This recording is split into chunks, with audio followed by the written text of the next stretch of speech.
Good evening, everyone, and welcome to the June 9th meeting of the Lawrence City Council Budget and Finance Committee meeting. At this time, I will like to introduce I am joined this evening by my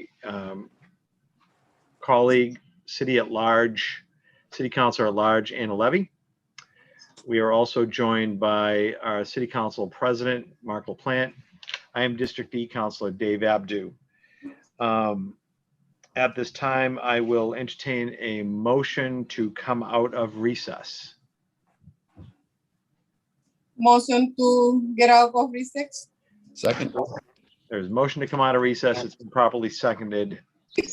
Any discussion? Hearing none. All those in favor say aye. Aye. Clerk Garcia, please take the roll. Councilor Levy, Yes.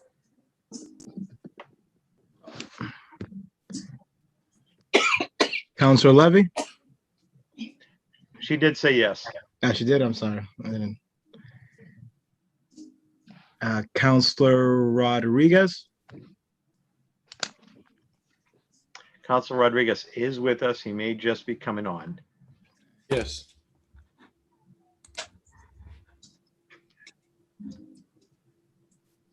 Councilor.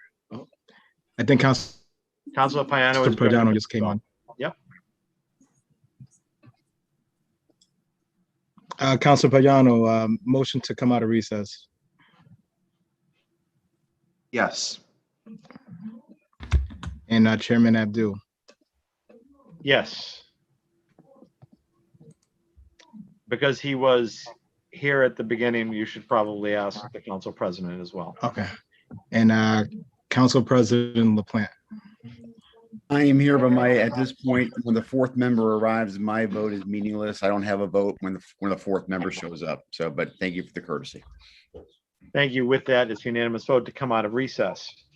I will begin this evening coming out of recess by just once again reading the legal announcement.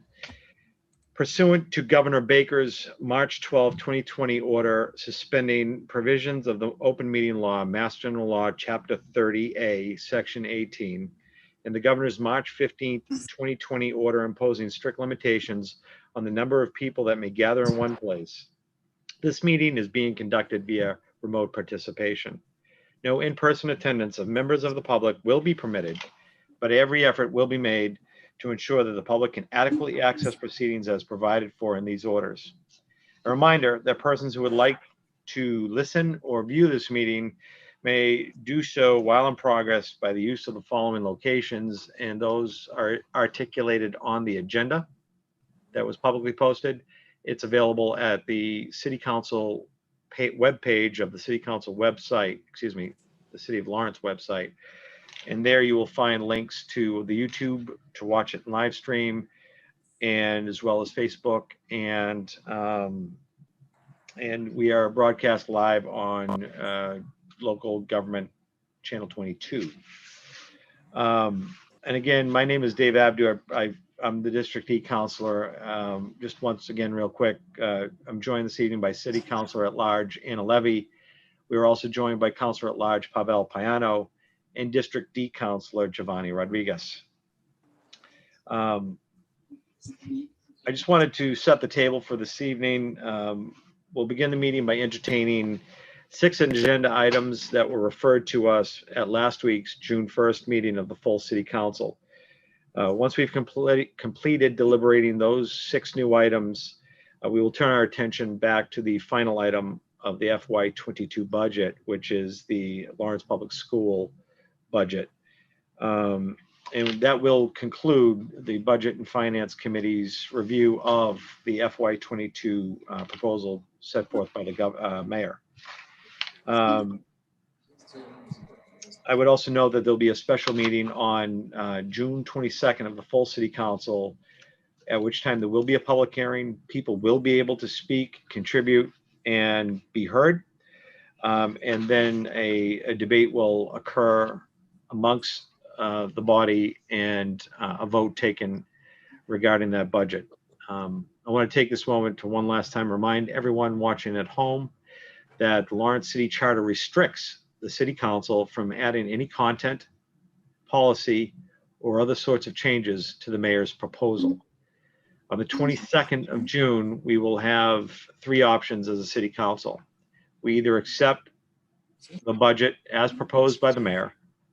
Second, we can reject outright the budget and send it back to the mayor, or we can make specific cuts to specific line items within the various departments.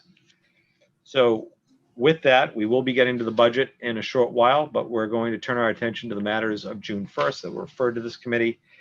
And with that, I'm going to take out of order item 10321. The first item on this evening's agenda is a Lawrence Public School item, and I'm going to reserve that to the end.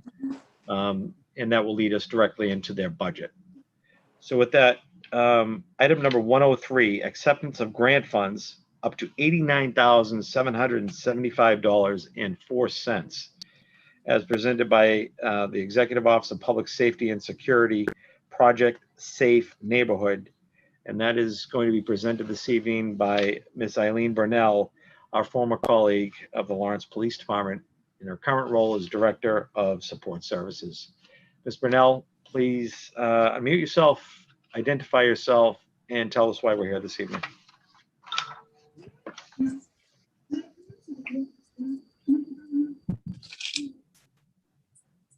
Okay. I do know, oh, she is with us. Bear with us.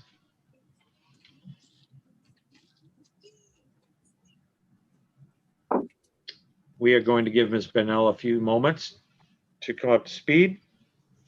Once I see her image on the screen. Ms. Burnell,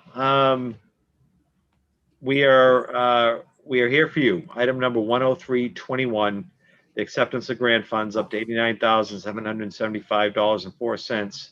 Executive Office of Public Safety and Security, Project Safe Neighborhood. The floor is yours. Please identify yourself and tell us why we're here this evening. Thank you, Councilor. Project Safe Neighborhood had a very specific, I'm Eileen Burnell from the Lawrence Police Department.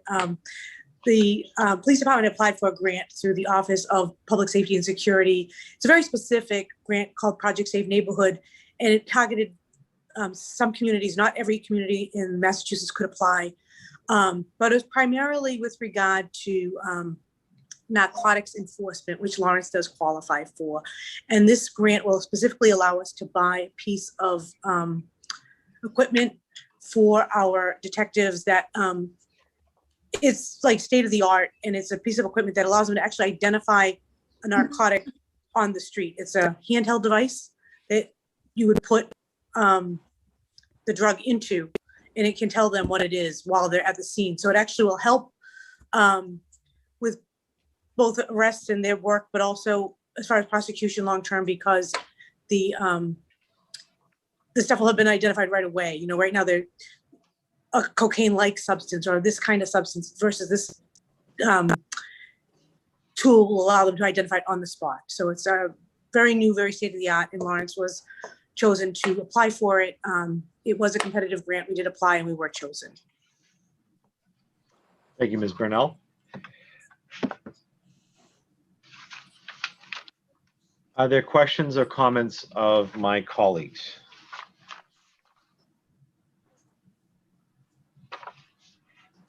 Through you, Mr. Chair.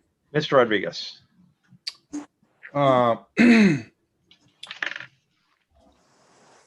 just wondering about, I mean, is that one piece of equipment or that several pieces of equipment that is going to be throughout the different police officer, or how that's going to work? That's going to be a one look. I mean, it's going to be based on the police I understand. Yeah. department or mobilize, how that work? So it will be through the detective's office. Every officer will not have this tool. We'll only have 4 of them. So it is a very expensive piece of equipment. It also does include the training. I believe it's like up to 12 officers can get trained on it for that amount, and the supplies, because they use these strips and different dyes and things that go into the machine. So the grant covers the supplies as well as the training, and then 4 devices. And the grant is coming through the state. It may technically be federal funds, but we get them through the state. We apply through the Executive Office of Public Safety and Security, which is a state agency. They give us the money. Sometimes they are passed through, sometimes they're getting federal funds. So I'm not sure the ultimate source of those funds, but we are applying through the state. So yeah, for us, it's state funds, yeah. And essentially what I'm wondering is that is basically that information, are we going to be presenting that as part of the evidence, or just for prosecution matter, or this is just an informational informational thing that's going to allow the officer to make an arrest? Both. It allows them to make an arrest that's more accurate, that the charges are more correct. So it's that's for the benefit of the officer. Day one is the arrest, absolutely. But then long term, it does help because the report they'll have written will be more accurate. You know, they won't be speculating what they're arresting someone for. They'll actually know for a fact what it is. So it will be both. But the initial benefit is to the officer themselves on the street, that they can know exactly what they're dealing with. Also with the safety, some of these drugs, for lack of a better word, are dangerous for the officers to be handling or to be bringing back into the station. So to know right on the street right away what it is very helpful to them. Yeah, and that's what basically what I was wondering, if it is an informational piece, or it's a prosecution type of thing, because I mean, handling the drug in the street, and it's still gonna be sent out to the lab to confirm the type of substance that we are in front of for prosecution purpose. I just don't want people to think that up there that just because we have this piece of equipment, we're gonna avoid the other most important piece, which is the lab portion. Yeah. Oh no. Correct. No, you're right. Great question, and you're absolutely right. I did not explain it well, so thank you for asking to get it clarified. I appreciate it. Thank you. All right, no more questions. Thank you, Mr. Rodriguez. Are there other questions from other counselors? And if I don't, to our guests this evening, if I don't remember later in the meeting, I would just ask that if you are speaking to please turn your camera on. That'd be greatly appreciated. All right, with that, I don't see any further comments or questions from counselors. I'll also entertain a motion. I make a motion Send to the to full council with favorable recommendation. I second the motion. There's a motion by Councilor Payano. It's been properly seconded by Councilor Rodriguez to send to the full council with a favorable recommendation. Discussion. Discussion, Mr. Rodriguez. Now that Eileen is here, I wanted to take this opportunity to discuss, not to discuss, but to probably ask for a few things. We have adopted quite a few programs with different grants and different for different situations that include a lot of new era, new generation policing. There is so many of them that sometimes we lose track of it. I can mention, since I'm being in the council, that we adopt the scanner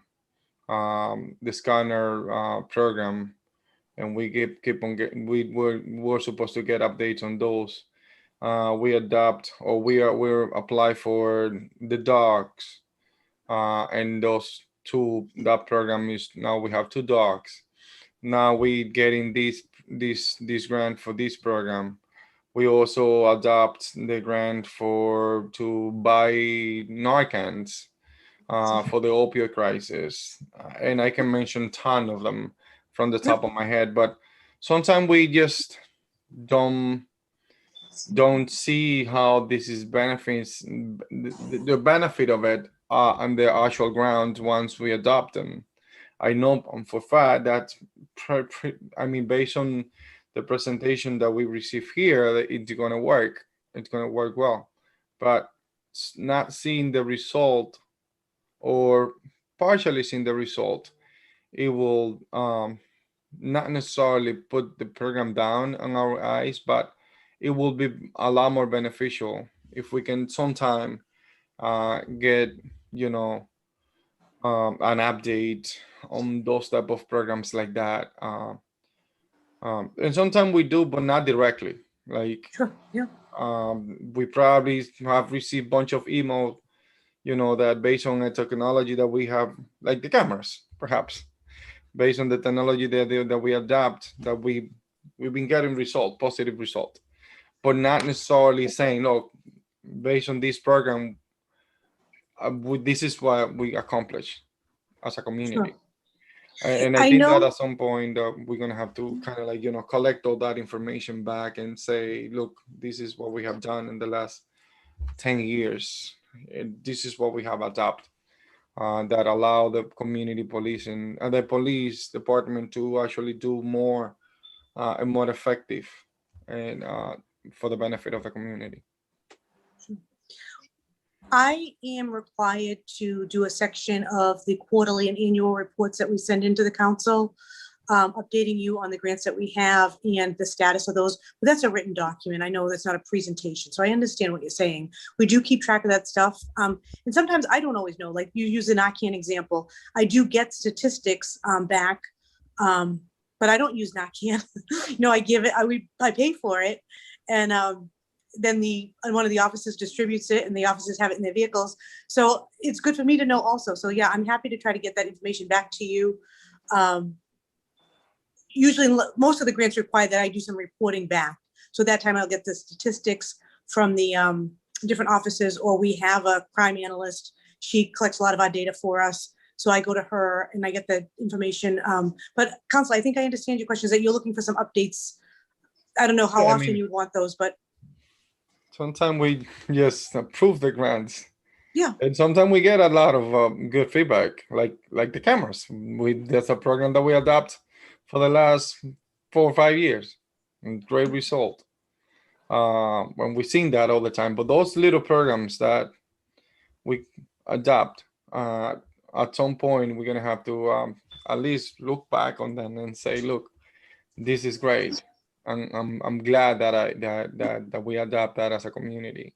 Or this is not working, probably we can fix it this way, even though we probably don't have the grant, but the grant have potential for us to invest a little bit of money to tweak the program around that actually represent our community better and help us a lot in a different way. So just wondering, I mean, I know that we have adopted a lot of programs based on grants. Yep. All right, I just want to say that. Thank you. You're welcome. I'll work with you on that. Absolutely. Thank you. Thank you, Mr. Rodriguez. Is there any further discussion by members? I'll call the vote. Mr. Garcia, please take the roll call. Counselor Levy, Yes. Counselor Payano, Yes. Counselor Rodriguez, Yes. and Chairman Abdul. Yes. Vote passes unanimous. Next Thank you, item. Councilor. Thank you very much. You're welcome. Thank you, Counselor. Next item is 10621. Order to expend grant funds, Transformative Development Initiative, also known as TDI, Creative Catalyst Grant in the amount of $100,000 presented this evening by Cassandra Abufara, Assistant Library Director. Ms. Abufara, if you would, please unmute yourself, identify yourself, and tell us why you're here this evening.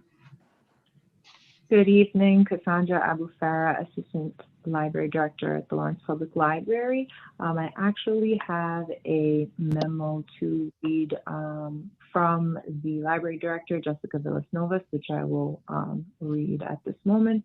The main purpose of the grant is that it is proof of concept for what it would look like for the city to have an arts coordinator, since much of the arts and culture related requests for support are directed to the library. In the process of testing out this role through a graduate fellow paid by the grant, we will have them coordinate a collective of artists and organizations through a pilot artist in residency program. Artists will be supported by either a stipend, space, or the combination of those two for the year, and in exchange, they will represent their residency organization in this larger collective called the Lawrence Arts Collective. We'd also like to add that we have support from other departments as well, such as the Community Development and Economic Development Department, as everyone agrees that supporting our artists and organizations benefit the community as a whole.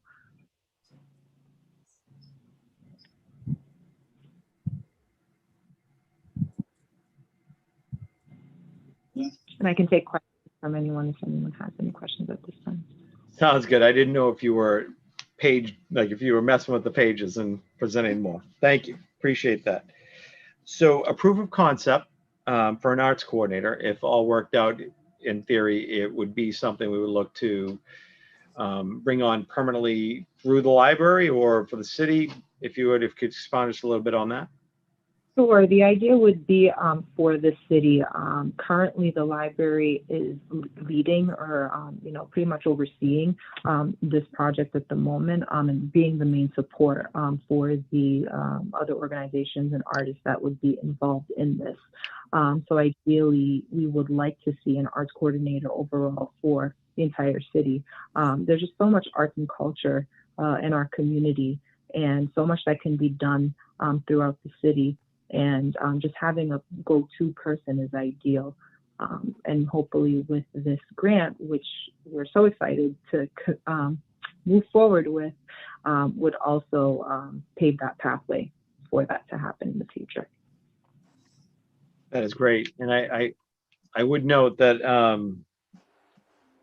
the library in a city such as ours is a beacon of these things. I enjoy the third floor, whether it be the offering of the reading area with the glass window up against the glass or the statuary down on the first floor.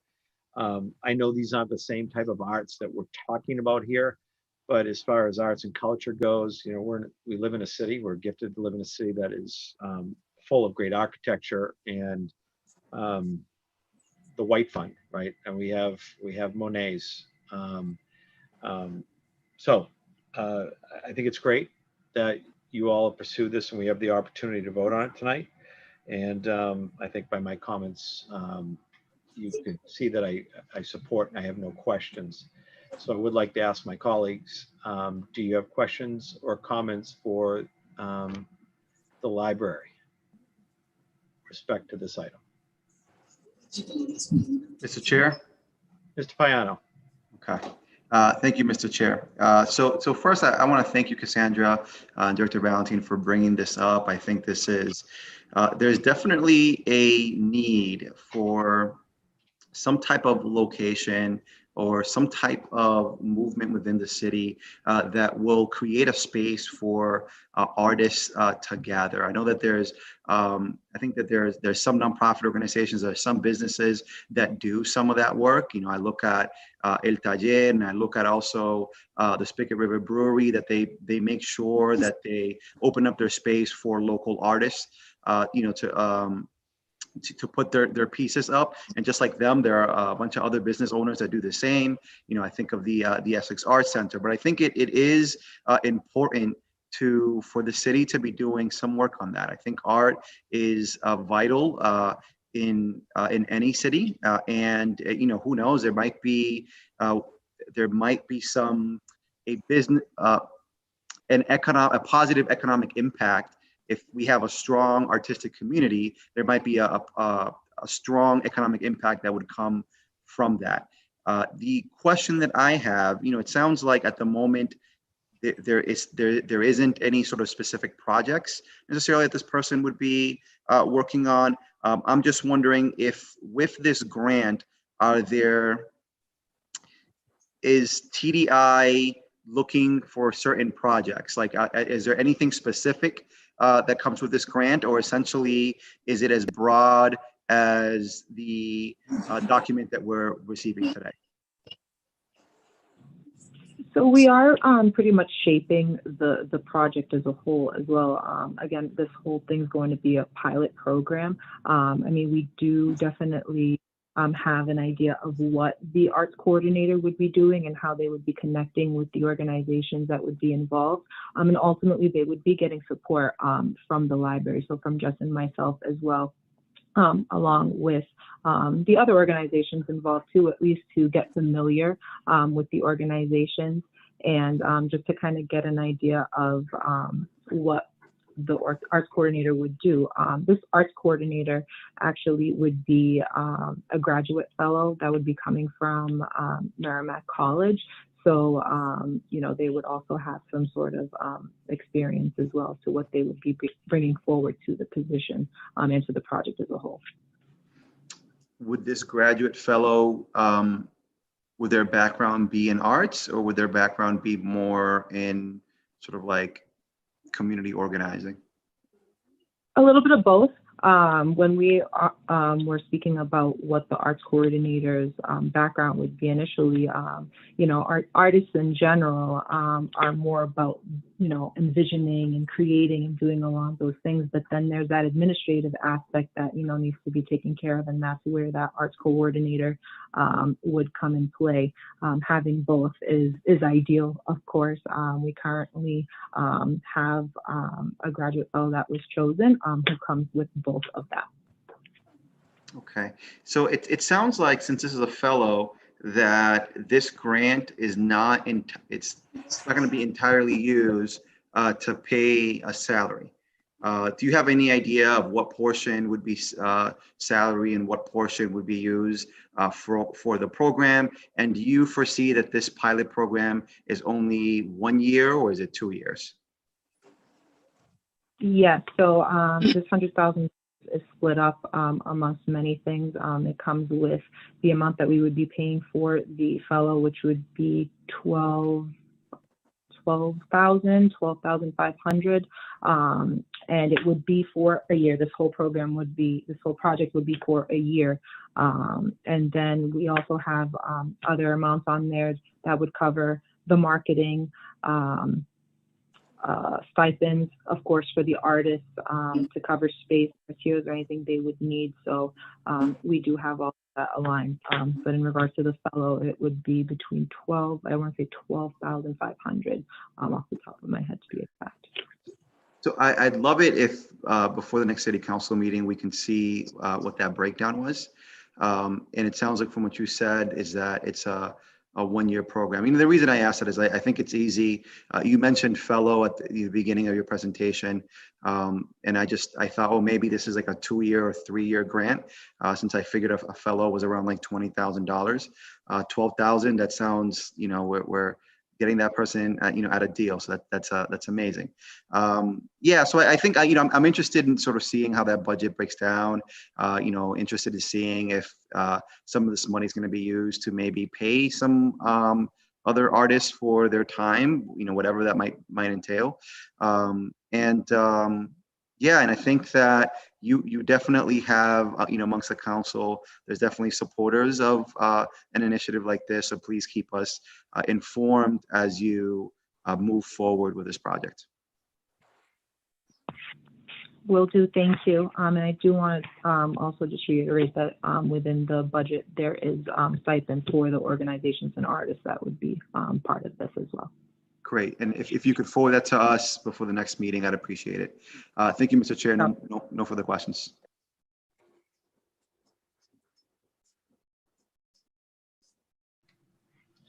First bad mute of the night. Thank you, Ms. Payano. Is there any other further comment? Questions? Motion to send to the full council with favor recommendation. Thank you, Ms. Payano. Second. There's a motion by Mr. Payano. It's been seconded by Ms. Levy to send to the full council the favorable recommendation. Is there discussion? Hearing none. Mr. Garcia, please take the roll. Councilor Levy, Yes. Councilor Payano, Yes. Councilor Rodriguez, Councilor Rodriguez, Yes. and Chairman Abdul. Yes. Vote passes unanimous to send it to the full council with a favorable recommendation. Thank you, Ms. Abu Farah. Thank you. Have a good one, everyone. You too. The next item will be, I think, hold on. Next item will be number 10821, the appropriation transfer from free cash to continue funding various reserve funds in the amount of $3,116,250 as presented and submitted by Mark J. Ianello, Chief Administrative and Financial Officer. Mr. Ianello, please unmute yourself, identify yourself, and tell us why we're here this evening. Hi, I'm Mark Ianello. I'm the city's CAFO, and tonight is we're requesting a transfer of funds from free cash to fund reserves and also fund the deficit in the snow and ice account. The deficit in the snow and ice account this year was 1.7 million. It's about 120,000, 130,000 less than last year. Last year was 1.84 million. This year it's 1.71 million. The reserve funds that we fund, this will be the fifth year of funding the OPEB trust, the compensated absence reserve trust or fund, the workers' comp claims reserve fund, and the injured on duty reserve funds. Each one of those funds is for a specific purpose. The OPEB trust fund is for the other post-employment benefits, which is generally health insurance for retirees. Our liability, our OPEB liability is a little under 600 million. It's 590 something million dollars, I believe. So we've been putting 100,000 per year for the last 4 years. This will be our fifth year, just to start funding it because our credit rating agencies didn't like that we weren't doing anything with the OPEB trust.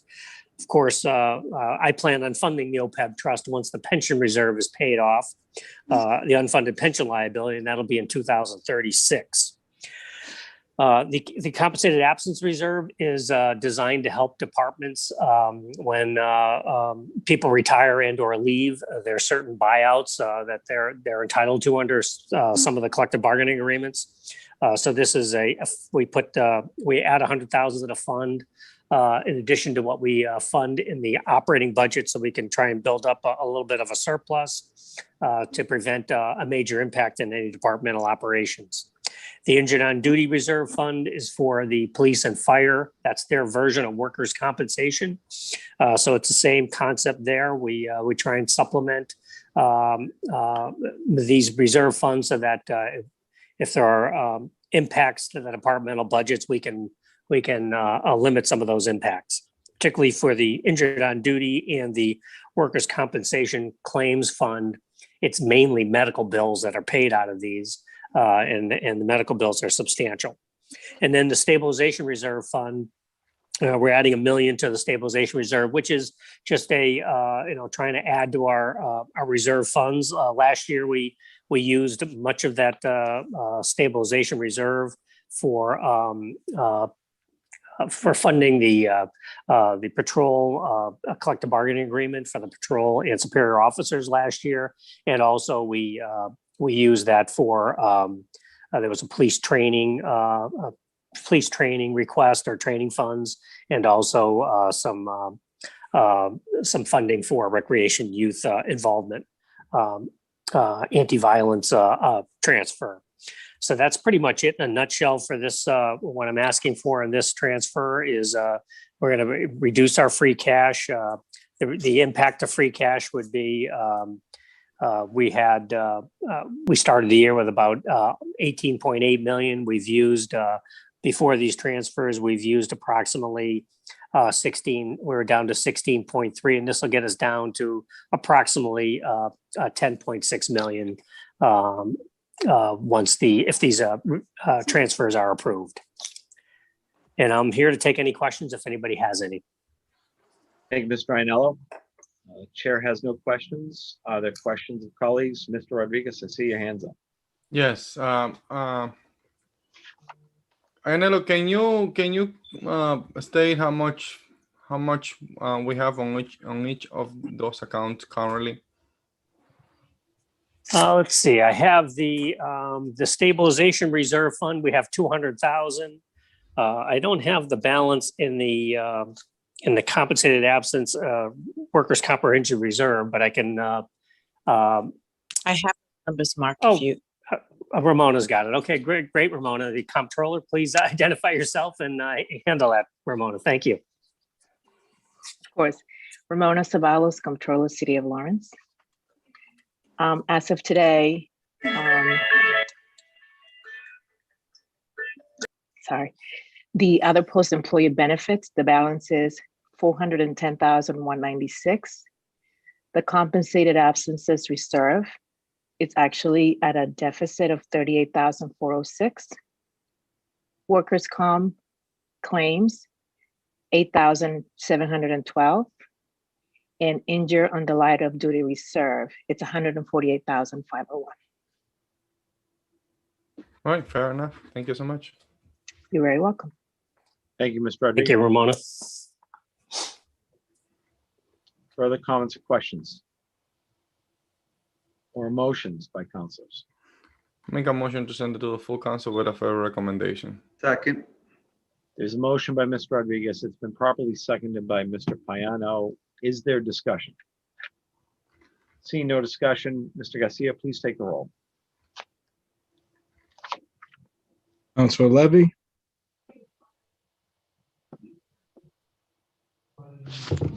Counselor, you may be muted.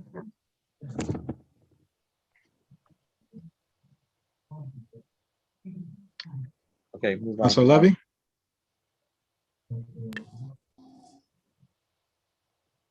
I have a question.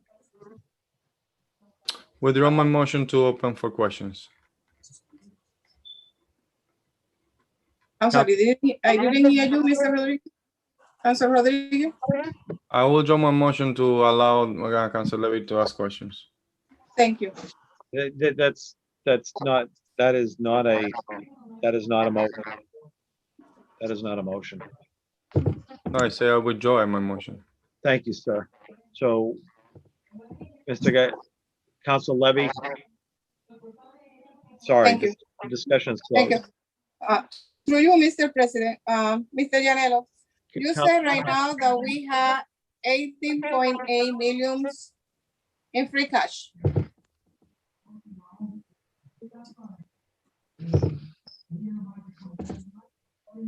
Trying to get off mute here, sorry. We started the year with 18.8 million in free cash. And we've used before these transfers, we used approximately 5.6 million for various transfers. Okay, stop in there.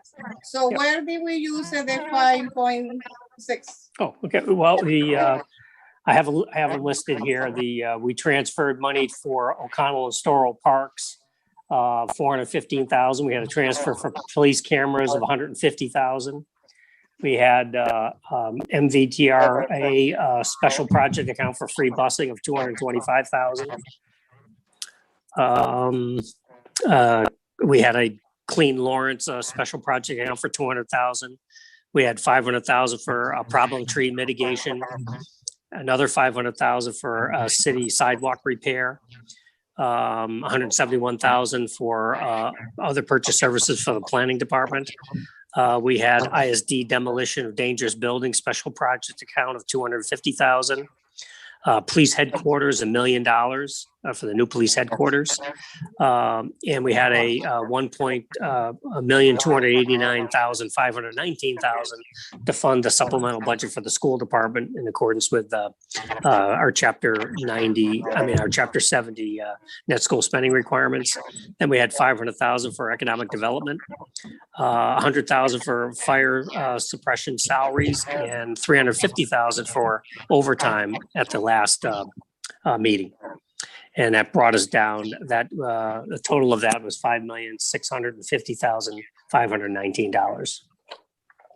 Any of those money will be recuperated or not? They were appropriated, from late fall looks like from November 1 to just last council meeting with the fire department. What it was funded with a $500 million, so, and the economic development. I believe I believe that was to help. I just have a little blip of the economic development on my work paper here, but I thought that was to help businesses, just some who didn't qualify for some COVID funds or from some CARES Act funds. So I think Esther the Economic Development Director, Esther Encarnacion, has provided some help to businesses that did not qualify for the CARES Act. I think it was running. I'm not sure if it was just helping them with was it limited to restaurants or any business? I'm not sure. Would you be able to send out like the list on the breakdown that you mentioned right now? Yeah, I can get you this list that I'm looking at. Yep, I can send that to you. So, and which one could be recuperated or no from another grant or from another resources? Yeah, I don't quite understand the question. I mean, I can give you a list of what we use the free cash from July 1 to present. To present. Okay, so beside that, now we are going to spend, how much it was?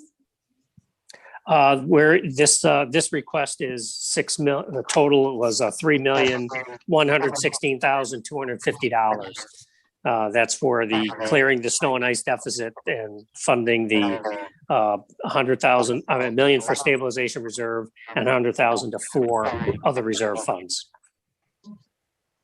So then we're gonna have, how much are we gonna have left on the free cash? And then we'll be at 10,032,794. Wow. All right. Thank you. Thank you.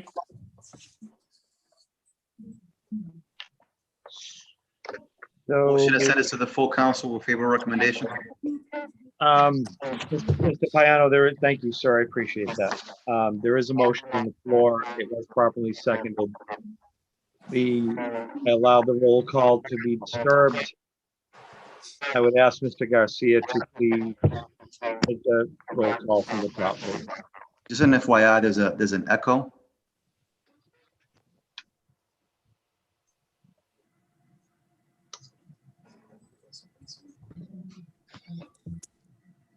I will text Mr. Garcia. Yep. You hear me? Yep, Mr. Mejia. Yeah, much better now. All right, is that repeating? Something is being repeated right now. It's an echo. I think when one person is speaking, if the other person's not on mute, you're gonna hear that echo. So if you guys all mute while the person's speaking, the echo will stop. Thank you. All right, I'm gonna make the motion to accept the funds. Anna Levy, Councilor Levy, Yes. Councilor Payano, Yes. Councilor Rodriguez, Councilor Rodriguez. All right, noted. And Chairman Abdul. Yes. Vote passes. Send to the council with a favorable recommendation. Thank you, Mr. Ianello. The next item is item number 11021, FY22 annual authorization for revolving funds. Mark J. Ianello, Chief Administrative and Finance Officer. Mr. Ianello, the floor is yours. Councilor, you skipped item 109. That's year-end transfers. You are correct. Thank you for that, sir. My apologies. Okay. Next item will be 10921. Year-end transfers between departmental accounts submitted by the same Mark J. Ianello, Chief Administrative and Financial Officer. Thank you, Counselor. This is transfers. Mass General laws allow us to transfer money between accounts within the last 90 days of the fiscal year. So we're asking the council to approve these transfers between accounts to prevent any deficits from occurring before we close the books. And the votes, we just need this voted on before July 15th of 21. And what we have here is a list of, I think there's 6 transfers. First one is for the city attorney's office. They needed some extra money in their court judgments account, and they had, because of a vacancy in one of the city attorneys, they had plenty of money within their accounts, but they need council approval to transfer from personal services to a non-personal services line item.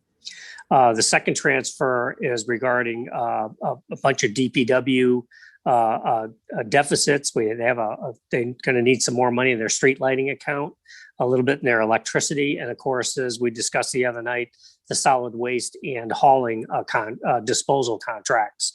And they had a number of some money within their own accounts, and then we're using money from the extra money in the health insurance account to fund that transfer. Totals approximately 1.2 million for all of the DPW accounts. We also have a slight deficit because in the unemployment account this year because of the additional claims because of COVID, and we had some money in our debt service for our CIP financial policy debt service account. So we were able to take care of that transfer without using any outside sources. The next one is just a transfer from veterans benefits. There was a slight projected deficit in their permanent salaries account. I think that was for a temporary employee. And then the fire department, just to supplement their overtime, as the chief indicated last council meeting, his transfer for overtime and salaries were an estimate to get through 6/30. And now that with the few more weeks has passed, there's another 41,000 he's going to need in his overtime account, but he had it within his other fire operating accounts. We just need to get an approval from the council. And the last transfer is for the parking garage and lots enterprise fund.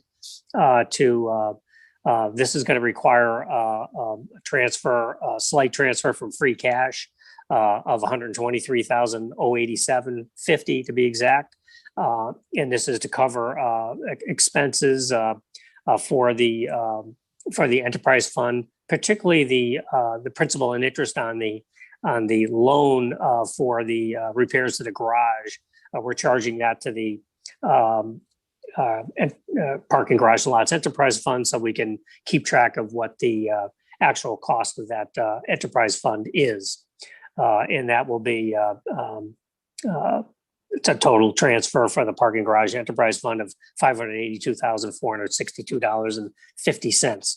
So those are the 6 transfers we're asking approval of the council so we can close our books without any deficits.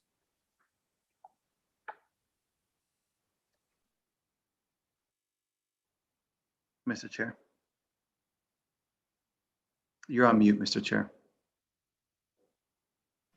Second time tonight. Thank you, Mr. Payano. The floor is yours. All right, thank you, Mr. Chair. One moment. Thank you, Director Iannello, for your summary. So I'm just interested, so going into employee benefits GIC, $975,000. Can you tell me a little bit more about that account? Yeah, that's our health insurance account, and we think we're going to have a $975,000 available to bail out the disposal and hauling contracts.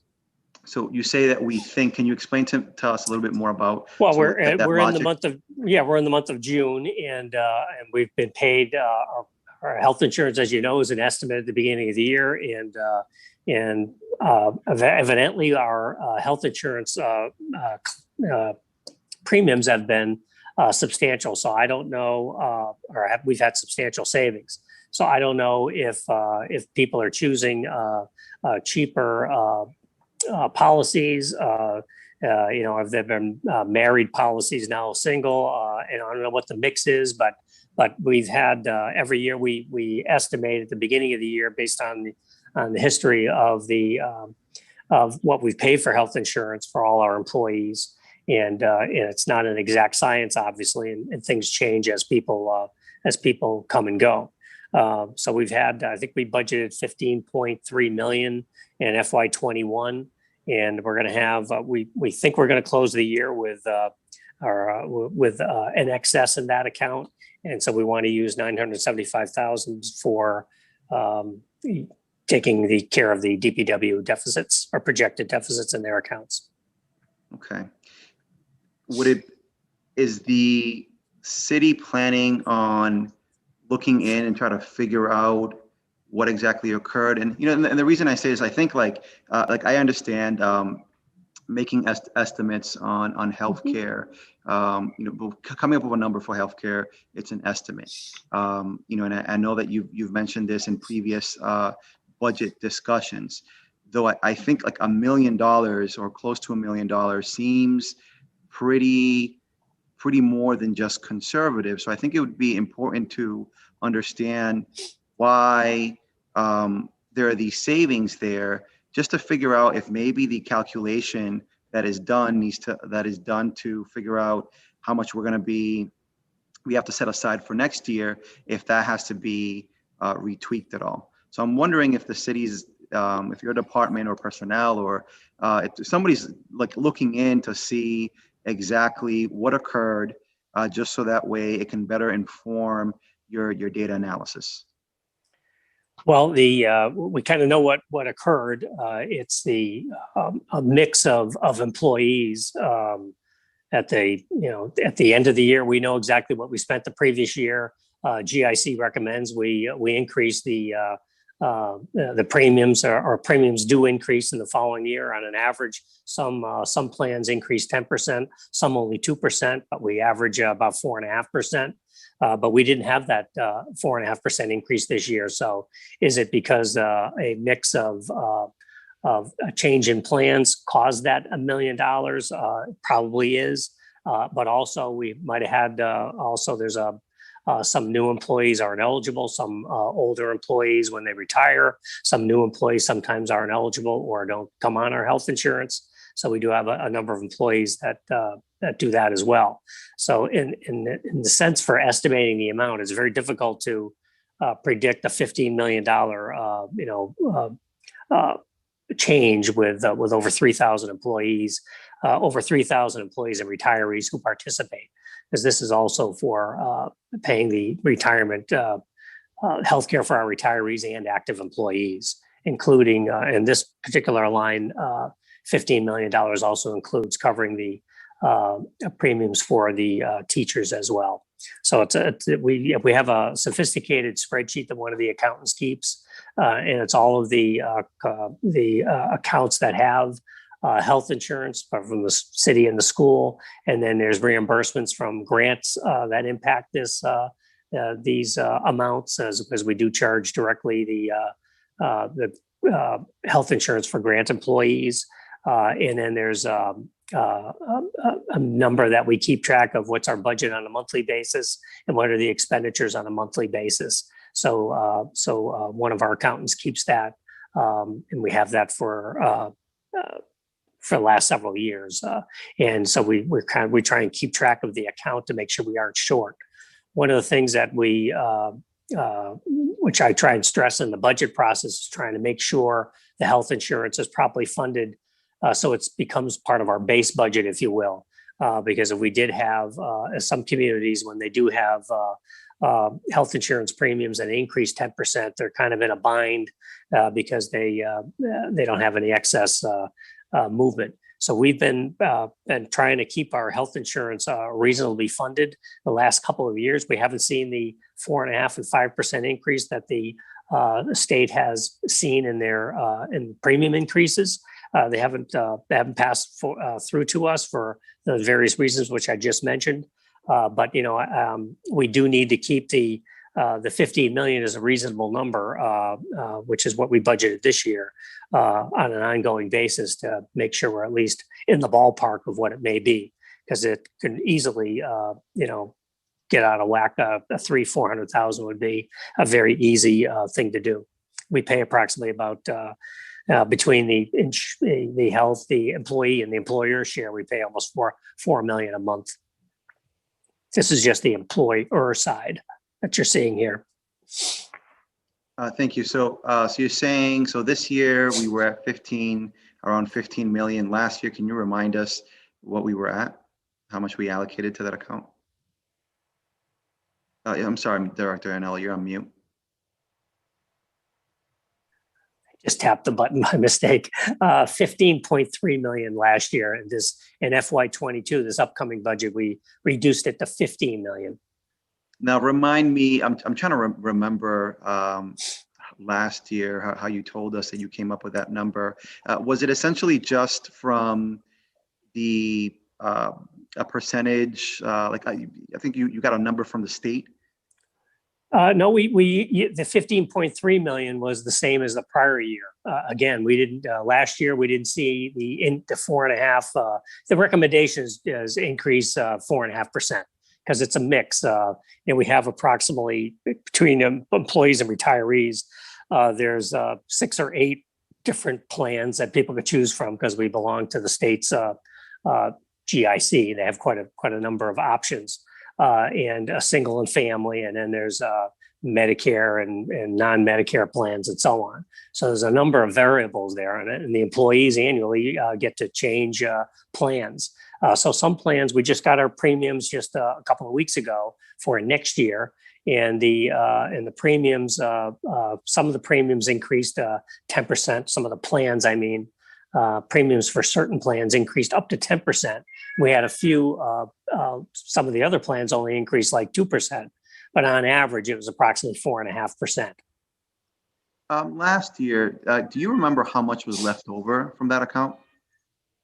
I can ballpark it. I don't have the estimate, but I think I can ballpark it from looking at my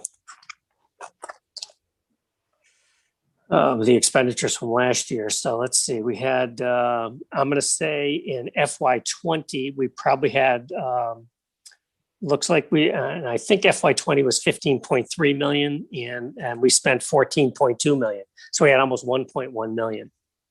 Right. So similar I think, to this year. Yeah. So the reason I bring it up is I know this was point of conversation that Councilor Rodriguez mentioned in some budget session, because I remember there was a back and forth on it where he was wondering if there was a buffer of a few $100,000 within the 15 million.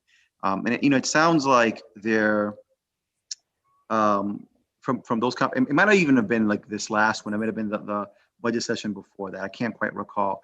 But if we're seeing every year sort of this $1 million buffer, like I wonder if that makes sense. Like I think like having a buffer of 400, $500,000, something like that, seems reasonable.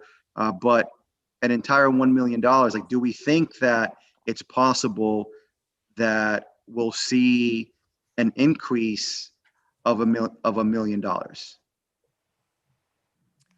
I don't, but I guess my point is we spent 14.2 million, as we just indicated, in FY 20, and we had a budget of 15 million. So we budgeted that 15 million based on the previous year, which I think was, hang on one second, it was 14 point. 194.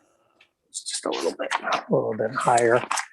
We spent a 13.9 million in FY19. So it was it increased about 200,000, and we left I believe the appropriation was 15.3. We left it alone. But the health insurance is very difficult. Again, if you're spending 14 million and you increase it 4.5%, That's a substantial increase. That doesn't account for any new employees. We've hired additional employees, particularly in the police department.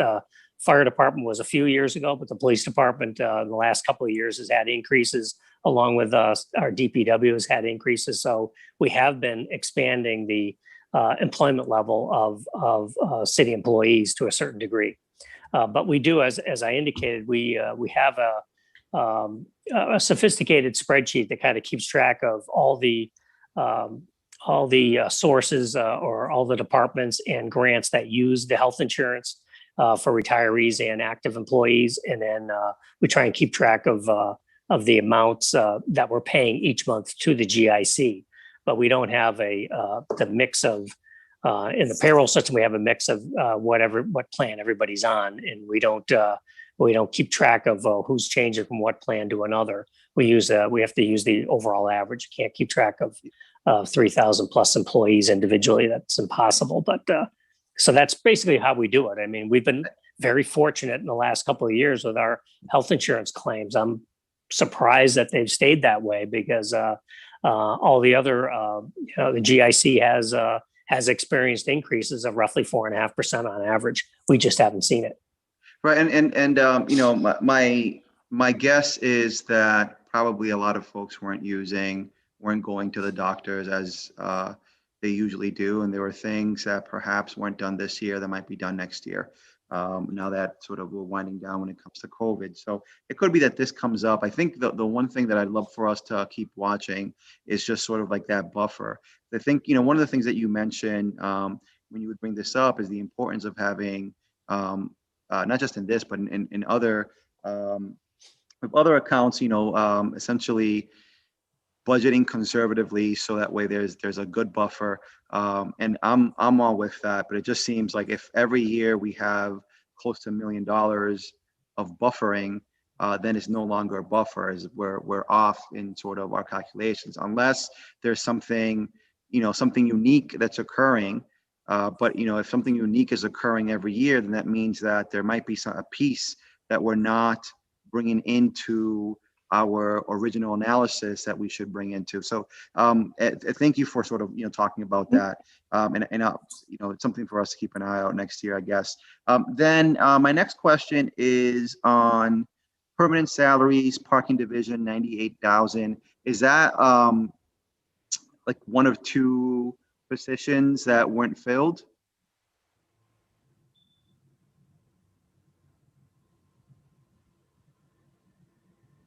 Let me just take a look. I was just getting my paperwork ready. It looks like they had in their personal service account, they had available 45,000 that they will not spend before the end of the year. So I imagine they must have had a vacancy within the department over the last year. I think there's only 14 people on the payroll, and 14 or 15 people on the payroll. Okay. Thank you so much, Director Aiello. Mr. Chair, I have no other questions on this matter. Thank you, Mr. Payano. Mr. Rodriguez.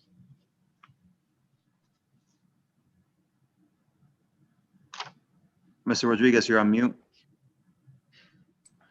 All right. Thank you so much, Councilor. Director Aiello. Well, I'm going to go back to the conversation of the Group Insurance Commission. We have had this conversation now for a year, I feel. And last year was the first year that I actually took over this conversation. And the reason being is because last year during COVID, I voted against the budget because we have an increasement of 2.5% to the 2.5% on the lobby. So we went to the max because of the coronavirus. We have a lot more expenditure. And one of the accounts that I touched, and trying to reduce the amount of money that we need to balance for that budget, that justified the actual 2.5%, was this account. Because I felt like we have a good amount of money extras on there, as Councilor Payano was mentioned, the buffer. of almost $1 million. 2020, we allocate $15.3 million. We only spent 14.2. That was $1.1 million there. This year, almost $1 million. And I remember the discussion during June 2020, and it was a very, very difficult discussion. A lot of people saw it upside, like I wasn't doing my job because I wanted to cut employees' benefits. The mayor politicized it and say that I wanted to cut employee benefits. But now, and the way that I was looking at it is that we were increasing taxes to balance the budget that have a good amount of money and buffers throughout the budget that actually didn't justify the increasement. I can see now that on this account, that was the only one that I actually picked on to actually cut the salary, to cut that by probably 400,000, not 975,000. This year, I see that for the budget that is recommended by the mayor, fiscal year 2020, it was a cut on this line item from 15.3 to $15 million only. I still feel that we're going to have about 600,000. I hope that I'm right, because I mean, that money is going to stay in the city. I don't want to spend it, obviously, but you know, this specific transfer here that we're doing for that account, the employee benefit GIC, proved my point from fiscal year 2021. And I hope that we as a city can continue work together and not necessarily continues to just, you know, not necessarily listening to how we see it. And what I meant is we have to be able to kind of like come up with solutions when it comes to increasing the taxes to justify those tax increasements. And I'm referring to last year budget conversation. That was the only point that I took fiscal year 2020, that this account was very high based on the numbers that it was spent with the increasement, and I was asking to reduce it by 400,000. Still 500 more wouldn't be in this account, and not necessarily be able to justify for 2.5% increasement on property taxes like we did last year. That actually that increasement represent about $2.5 million. So now we have a buffer on an account of almost $1 million. I just want to make sure that, Director Ianniello, that we are also taking into consideration when it comes to budget and how the people, the resident of Lawrence, see the budget. You're the professional here, and I understand that. But at the end of the day, that proved me absolutely right what I was talking last year. And I hope that we can develop that relationship of being able to work together in the budget. This year for fiscal year 2022, I touched base on that account again, but I was able to see that the mayor cut it by 300,000, which I feel like it's a little high still, but it's better than $15.3 million. So when we discuss this type of, you know, very sensitive line items, because we don't know, it's an estimate. We don't know how high it's going to be. I wish that we can definitely not necessarily seize it as only employee benefit, We gotta see it as it is. It's a budget, a line item budget that we probably don't know how much it's gonna be, but it's still we cannot be so conservative if we are talking if we are talking about increasing taxes like we did last year. I just wanna bring that up because during this year I talk about that, and last year, fiscal year 2021, when we were approving the budget, I was trying to make a cut on that line item of about 400,000, and that was like the worst for a lot of people, including a lot of people from the administration. Mr. Chair. Mr. Payano.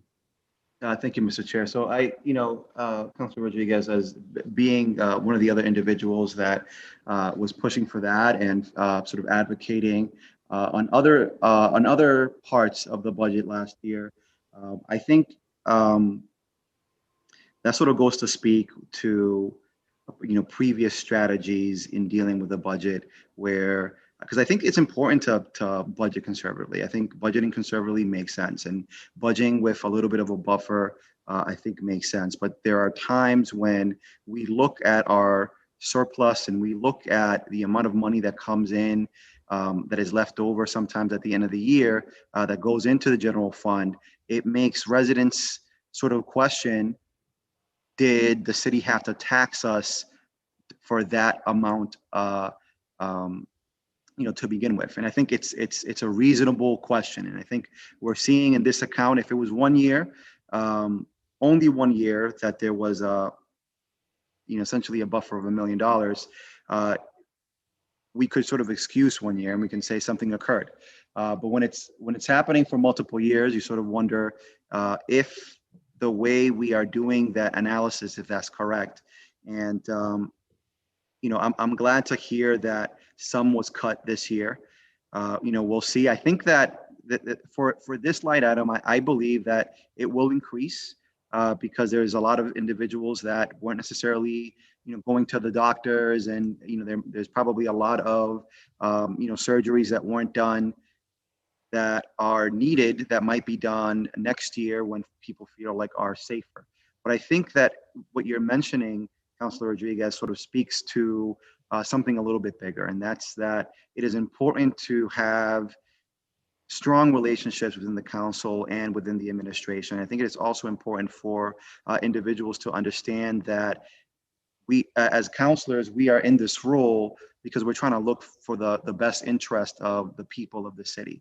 And while we might not be necessarily experts on certain things, we do have our own expertise, and our expertise and our thoughts have value. And even if we didn't have expertise, the fact that we got voted in by the residents of the city brings it sort of ensures that their voice is being heard, and that we that speak for them have value in what we say. So I think I'm hoping that we learn from sort of like we analyze things a little bit better, that we have perhaps a slightly different approach. What I'm seeing this year is that the budget is a little bit more transparent than what it was last year. I think that by putting a price tag on trash, I think that was very, very important. And I'd love to see the city continue doing that type of work because it makes sure that, even if we are increasing taxes, if everyone understands exactly why we're increasing it and there's no doubt as to, as to the need, folks that have to pay more will pay more if it means an improvement of their city. Thank you, Mr. Chair. Thank you, Mr. Payano. I could just comment on a couple of things that we brought up. First of all, as far as the taxes go, I think if the council approves this budget, which does not have a 2.5 increase, the tax levy, the excess tax capacity will increase from 6.1 million to 8.2 million.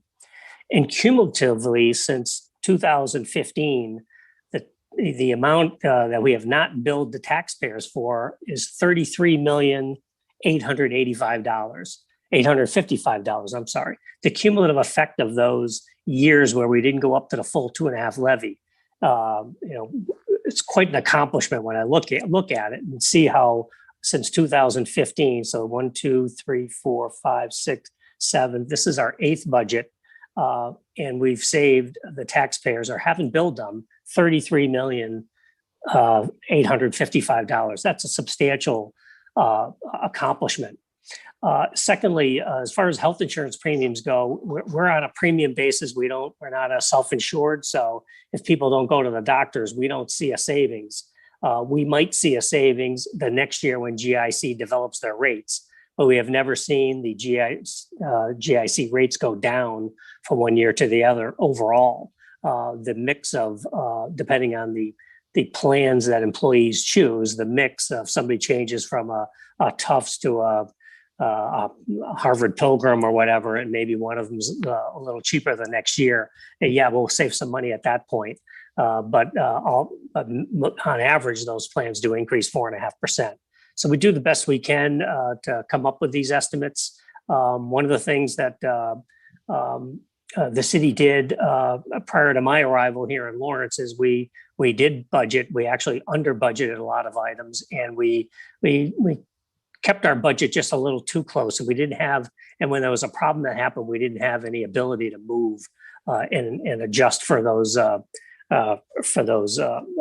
changes to the budget. When an increase came in, it really devastated them. So that's the something that I've been doing since I've been here, is trying to be conservative but reasonable. And again, balancing a budget. This is a $230 to $250 million budget. The city, it's approximately $300 million a year coming through the city. And it's quite a complicated operation. And thanks to the staff that I have, we're able to keep the city in the black.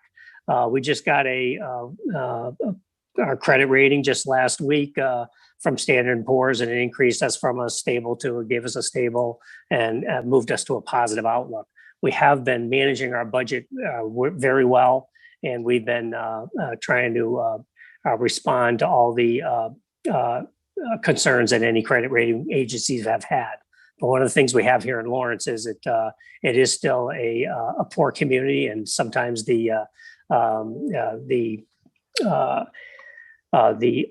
affluence of a community is reflected in the rating. So we still have a single A rating, which is a high credit quality, but we're trying to get an increase from an A to an A plus, or even a double A. But anyway, I think we've with the health insurance, it is not an exact science. We have been very careful. As one thing I do know is if the premiums were to hit us for $1 million more, and we were a deficit in that account, would be quite detrimental to the budget. So thankfully, we've had some positive increases, but we'll do the best we can to estimate them going forward. But we have been pretty, we have taken the taxpayers in concern. I take it to heart every single day that I work. That I know that what I'm doing is to try and help the taxpayers and get the city back into some financial stability and so on. So just as a reminder to the audience, if they're listening, we have not taxed the taxpayers approximately $33 million since 2015. I think that's quite an accomplishment. Thank you, Mr. Ryanella. Further comments, questions, or motions?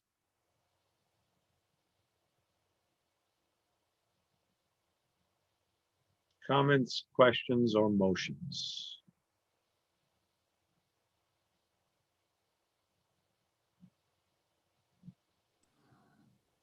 Motion to send it to the full council with a favorable recommendation.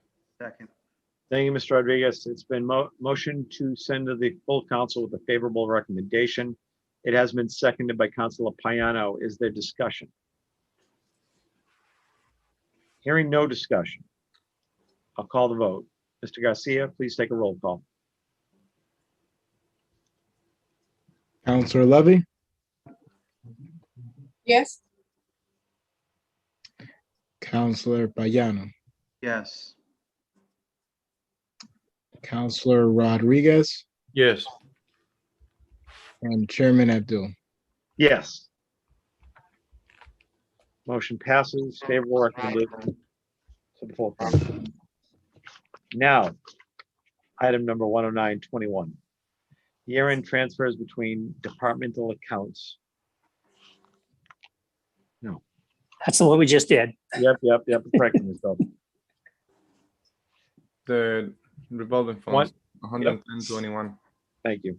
Item 11021, FY22 annual authorization of revolving funds submitted by Mark J. Iannello, Chief Administrative and Finance Officer. Rhinello. Good evening, councilors. This is the annually we're required to reauthorize the revolving funds that we have in the city. We have these have been around for a long time. The Bellevue Cemetery has a revolving fund. Council on Aging has a revolving fund for their programs. Recreation also has a revolving fund. And then there's a revolving fund we use for the Veterans Memorial Stadium.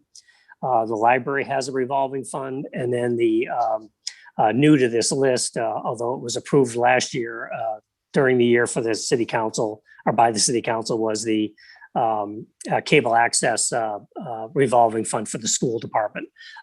So this is in addition to the 5 that we've always had. This is the 6th one. They've had this revolving fund for many years, but the Department of Revenue required that this year that they be annually renewed by the city council, even though that hasn't taken place in prior years, 20 years probably, but it's just a change that the Department of Revenue required all of us to, all the communities to, if they had a cable access revolving fund, to annually authorize it. Otherwise, they would ask it to be closed at the end of the year to surplus. So we're trying to prevent that from happening. So that's the 6th revolving fund that we have that we're asking the councilors to reauthorize for the year. Attached in your packet is the resolve for each fund, and there's also a little accounting and shows the balances of each revolving fund in your packet. And with that, I'll take any questions if there are any. Yeah, I Mr. have a quick Rhinello? question. Mr. Rhinello, thank you. Mr. Rodriguez, floor is yours. Give me 1 second. All right, I'll unmute it.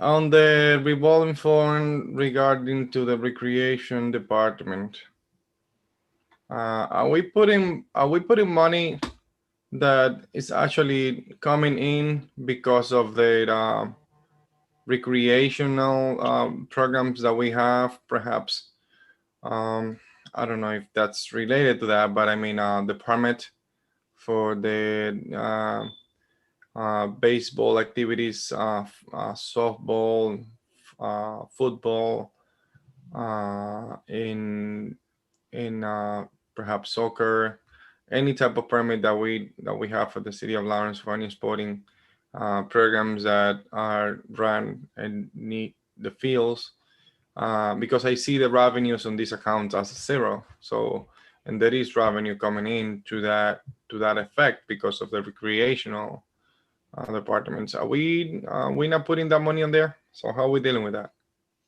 The revolving fund was run by the former recreation director, and I believe it was some user fees, as you just indicated, but the parks are closed last year, so there was no revenues received.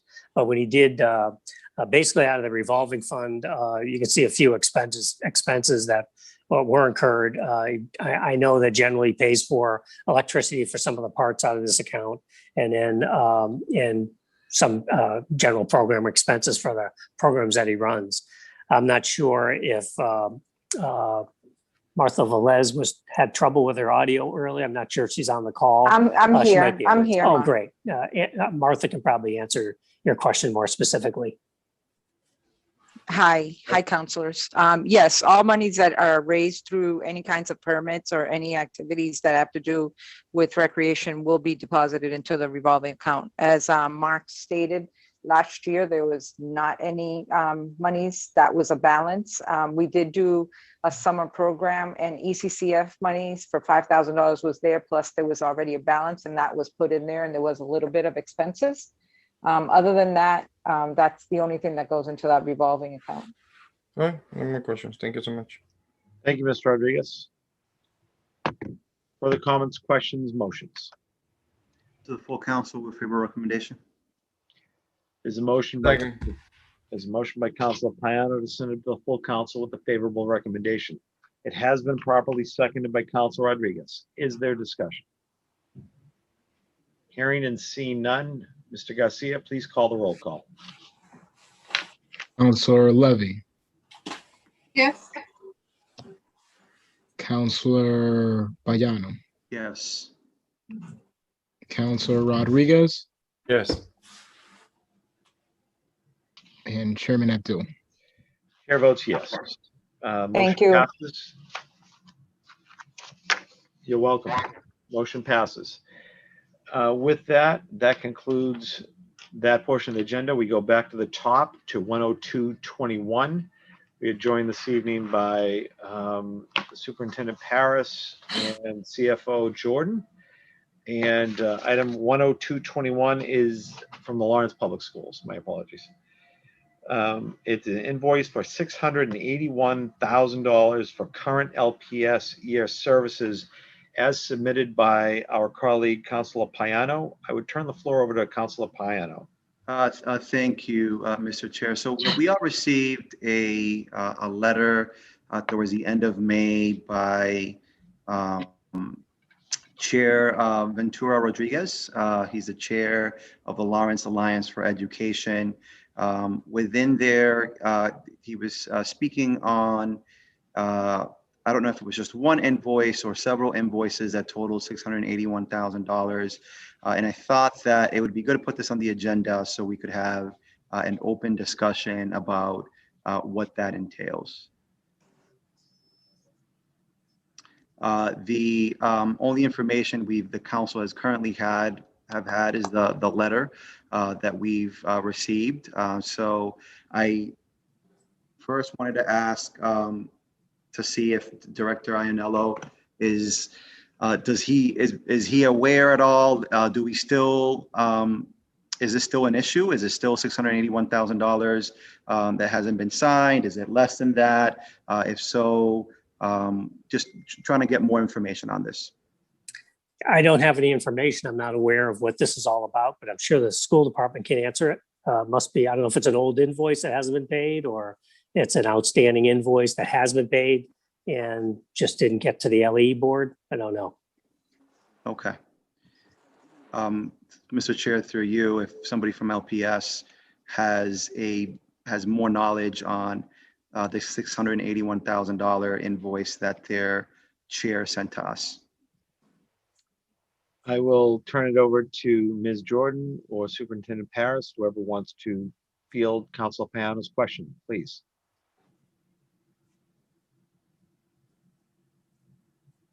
I'll try to take a stab at it, not having that document in front of me. I believe you're referring to a letter that our board chaired sent to Mayor Vasquez and copied city councils. Is that the right? Correct.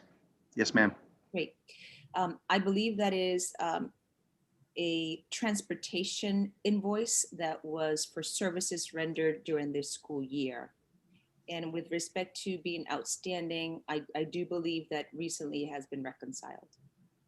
Okay, so this no longer, so the $681,000 has been paid. I can confirm with Mark and Maciel.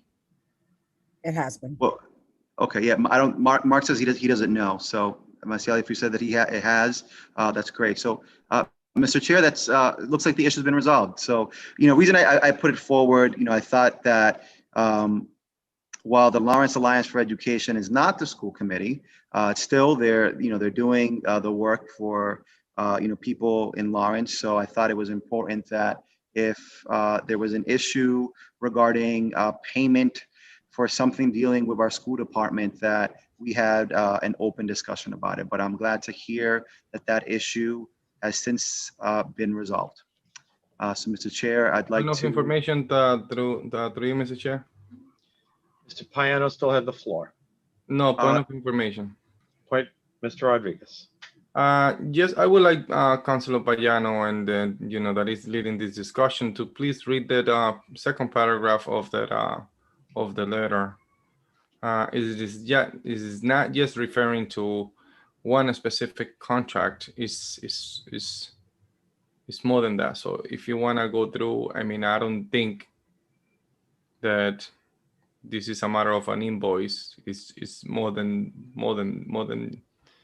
just. So, so thank you, Councilor Rodriguez, for that information. So you are right in the second paragraph. Chair Ventura does mention other contracts and contract amendments and requisitions that have not been processed for payment by the city. It looks like it's possible that these contracts and contract amendments, requisitions that he's speaking about might be separate from the $681,000 invoice for current school year services. So I'll ask Maciel, do you know if that's a separate? Is it $681,000 for a particular contract, or is this $681,000 covering the sort of everything that Chair Ventura was looking for us to look into? Sure. So that 681 is in regards to the transportation contract. It encompasses about 21 different invoices for transporting our students, whether it's foster care, homeless, or regular ed. And in reference to the other part of that paragraph, it is in regards to other contracts as well, all of which have since been resolved. I don't know if Cynthia, if you'd like to add anything else. I think that's right. I think since those matters have been resolved. Okay. So, Mr. Chair, I know I still hold the floor, but I will relinquish the floor just in case other councilors have any other questions. Yes, I do. Through you, I would remind everyone that the agenda item is invoice for $681,000 for LPS year services. So, yes, correct, Mr. Chair, but within that invoice, if you can see the reason that letter, it says that it was because that was essentially the title of what this letter was about. Mr. Rodriguez, thank you, Mr. Payano. Mr. Rodriguez, you have the floor. Thank you so much, Mr. Chair. I would like to ask a few questions through you, and I was wondering about the second paragraph that it was just read by Councilor Payano, and we haven't been given any details about as of what contracts. If are we? I mean, and as to be very clear, I want to make sure that we are following the procurement law of the state of Massachusetts on any contract that we have in front of us, as all the school department have in front of them. And are we following the procurement law on any specific contract? And there is any concern as of why those contracts were having issues? Perhaps the mayor didn't want to sign it. And that basically generated that letter from Mr. Ventura. Mr. Rodriguez, who would you like to direct your question to? Ms. Paris? Department, anybody from there? Certainly can't speak for our Chair Ventura, but of course I've collaborated with him on this matter and with the city side colleague Mark on this. I think initially we had some challenges understanding process. Of course, we follow very carefully procurement. This is, what the city supports us with and our staff does. And I think we've just had some hiccups along the way, making sure the timeliness of the process and us understanding and meeting expectations. So any of those contracts besides the transportation contract has been resolved? Any of those specific contract or amendment and so far so on that is referring on second paragraph? They have.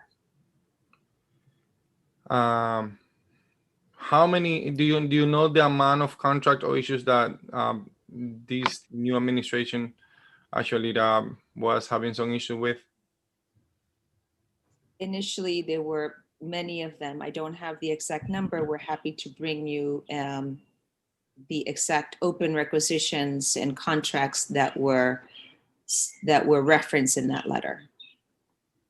We're going to highly appreciate that. And at the end of the day, I want to make sure that, you know, as a counselor, I don't want to go through any issues in regard to contracts. And knowing the fact that, you know, as of today, I believe about 12, about 11 years ago, 10 years ago, we actually, the school department went over went over the receivership law that it was mentioned here on this letter. And the reason being that we went into receiver, it was because many issues, including contract. And that was one of the main concerns back then when we actually, we were, the school department was taken over by the state under the receivership law. Also, we have we had at that point a lot of our school, I believe 3 schools that were level 5, and that also contribute. And but the main concern that we have back then, it was the leadership. So I want to make sure that if we have any particular issues in terms of contract or any other issue at the school department, not necessarily at the school department, but at any level or any department in the city, that we are twice or maybe 3 times more careful than what we were before 10 years ago when we went into the receivership law. Because that was the reason also why we went into the receivership law. That was part of the reason. So bringing this letter in front of us because of a contract issue coming from the chair of the Alliance for Education, it is a concern. It is a concern, and that is if I hope that, you know, without giving a lot of details, I hope that, you know, those contracts were signed and we following what the law says. Because like I said, the last thing I would like to see for the city of Lawrence to go again into any particular issue in regard to contract, especially if coming from the school department, knowing the fact that we are under receivership and we are on the state overview of the department. So with that said, I have no more comments or questions. Thank you, Councilor Payano, for bringing this up and giving us the opportunity to discuss this. Thank you, Mr. Rodriguez. Mr. Payano. Thank you, Mr. Chair. Thank you, Councilor Rodriguez, for bringing that up. So, you know, I think at the beginning, you know, one of the main reasons that I brought this forth was that, you know, seeing something from the chair of the board definitely brings a certain level of importance. And reading, you know, the document, essentially it said that the city wasn't signing contracts for over the course of, you know, over 2 months. And I think that is extremely concerning if that's, you know, that's the case.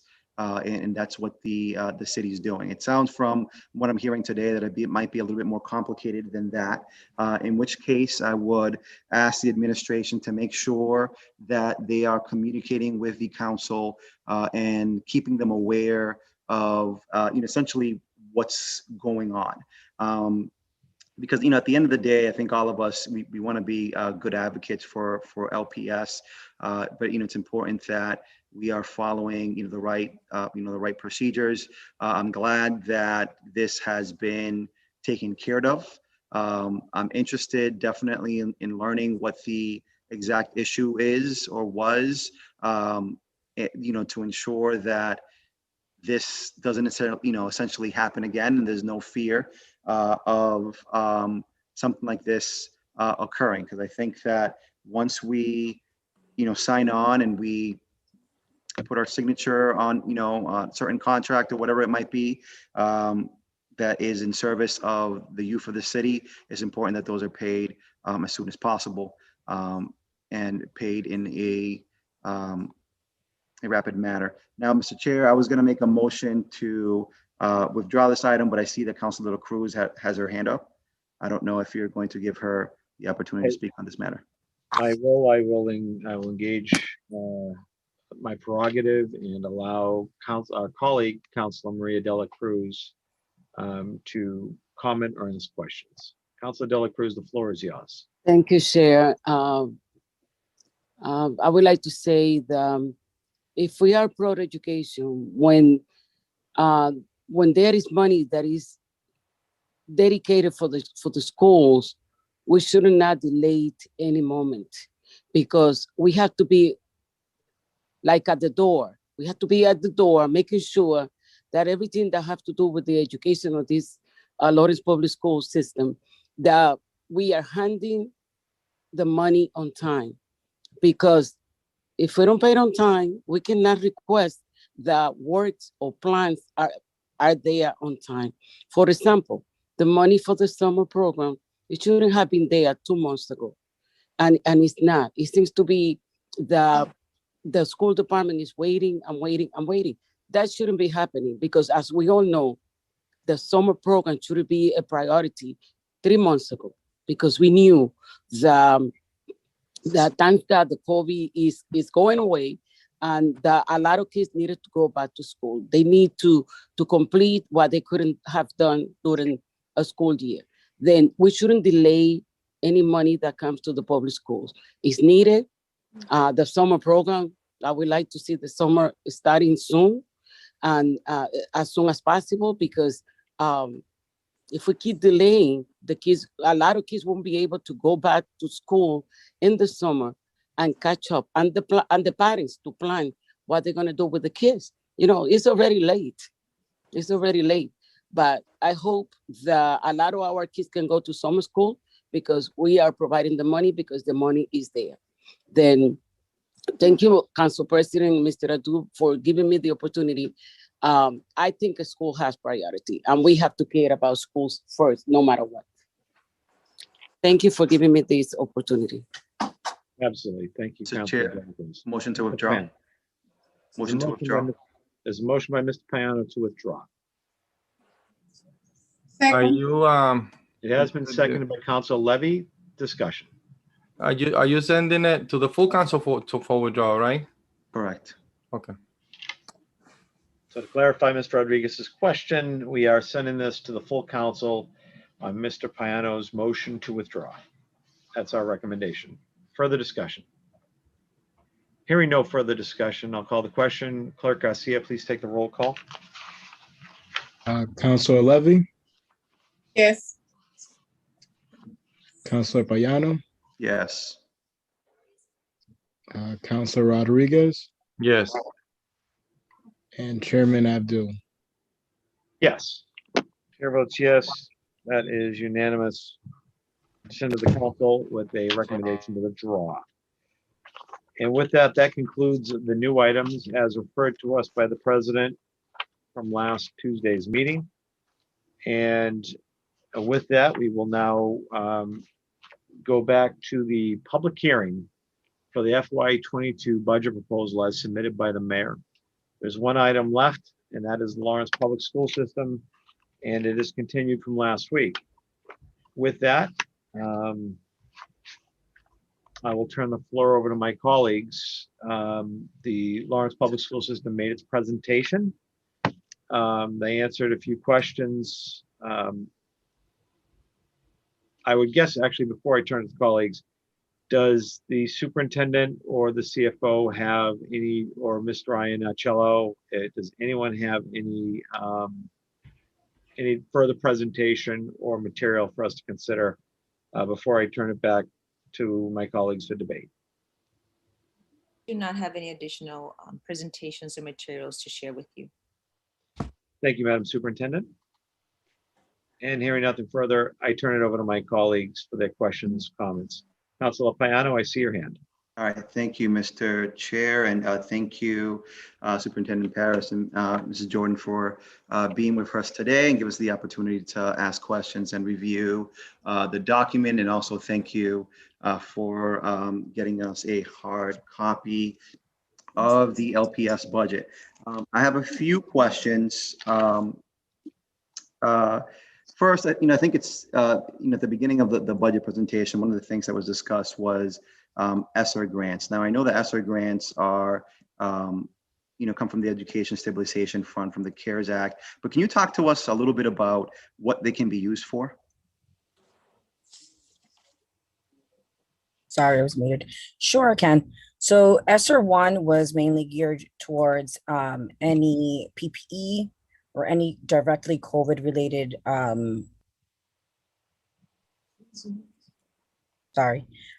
ESSER 2 is very similar. And for ESSER 3, we're still waiting on regulations to be released. And what about ESSER 3? That's the one we're still waiting to hear full documentation on. We just received full documentation on ESSER 2, and we're working on how that will be spent and filling out the grant application for that. So what were those regulations? So like, what can you spend that on? So we can spend it on additional PPE. We can spend it on anything that helps us maintain social distancing within the classroom. We can spend it on SEL, so any social emotional learning that we need to do with our students related to COVID, and as well as closing any learning gaps. That's really the biggest chunk of what it's for. That's And huge. Cynthia, I don't know if you want to add anything else. Sure, and I can share examples of how we're intending to spend that if that's helpful. Yes. Sure, so we are going to be adding adjustment counselors, and adjustment counselors fall under SEL, social emotional learning. Our adjustment counselors will be responsible for everything from one-to-one counseling to group, but more importantly, being very proactive in terms of reconnecting with our students and families and staff members after this trauma of the pandemic.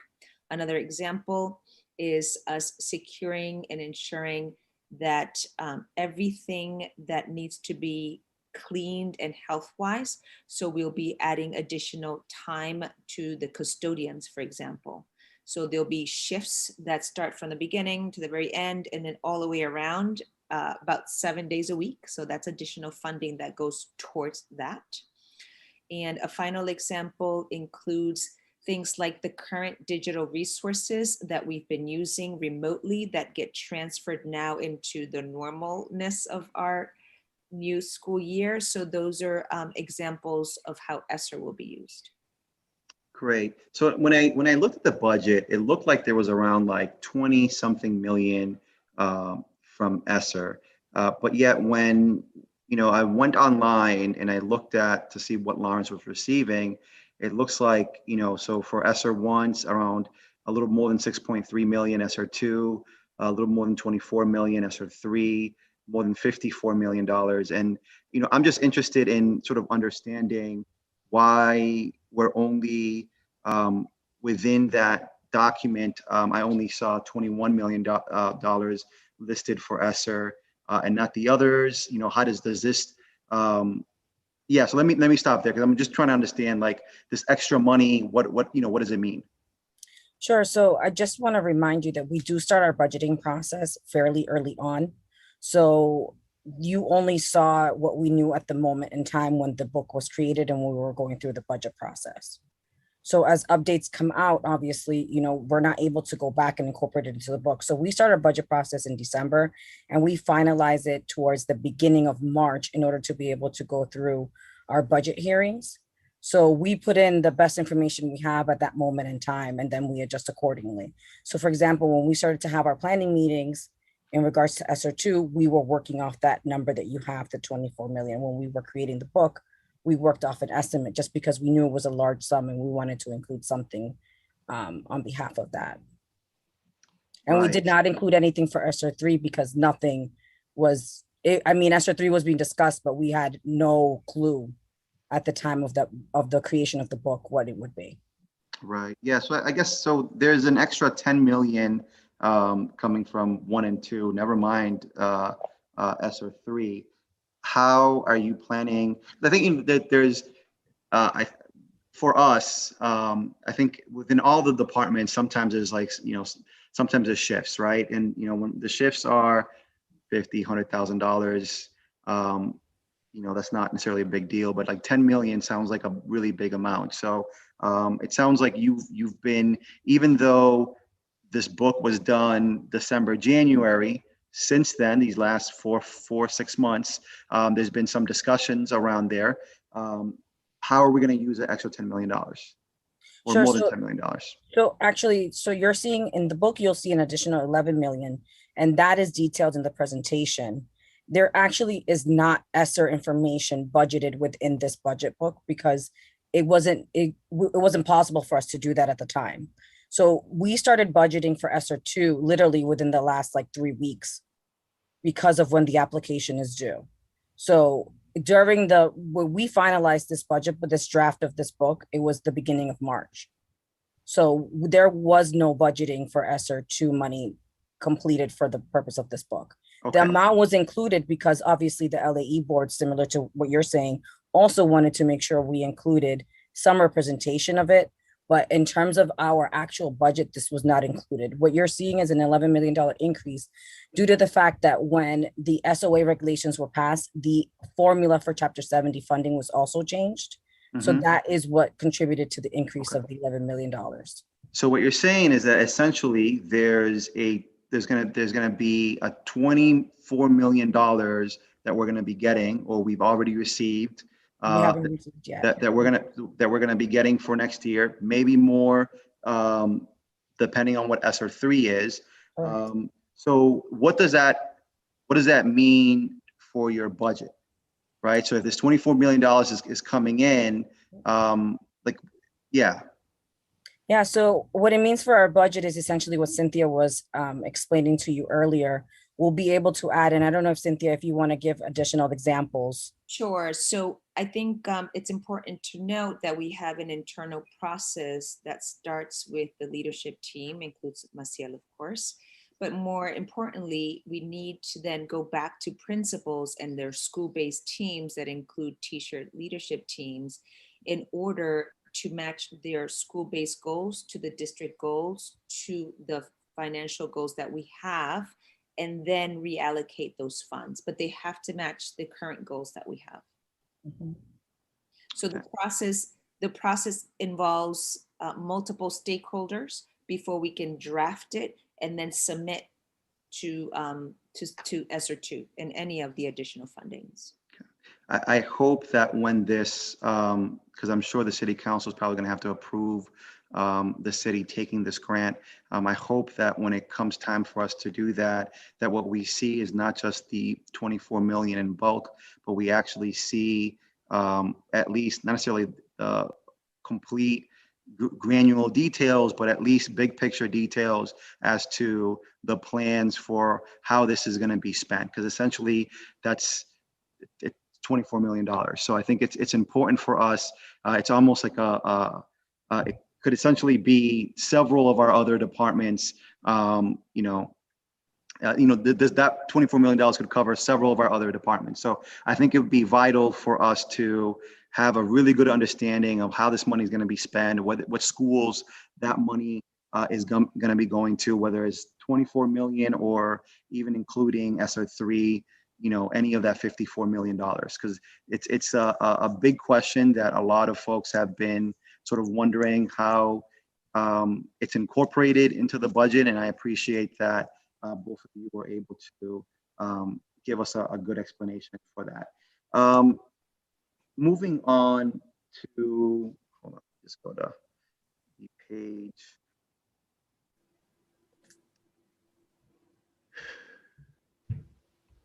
So I'll say one of the things that makes it difficult within this budget is fully understanding salaries and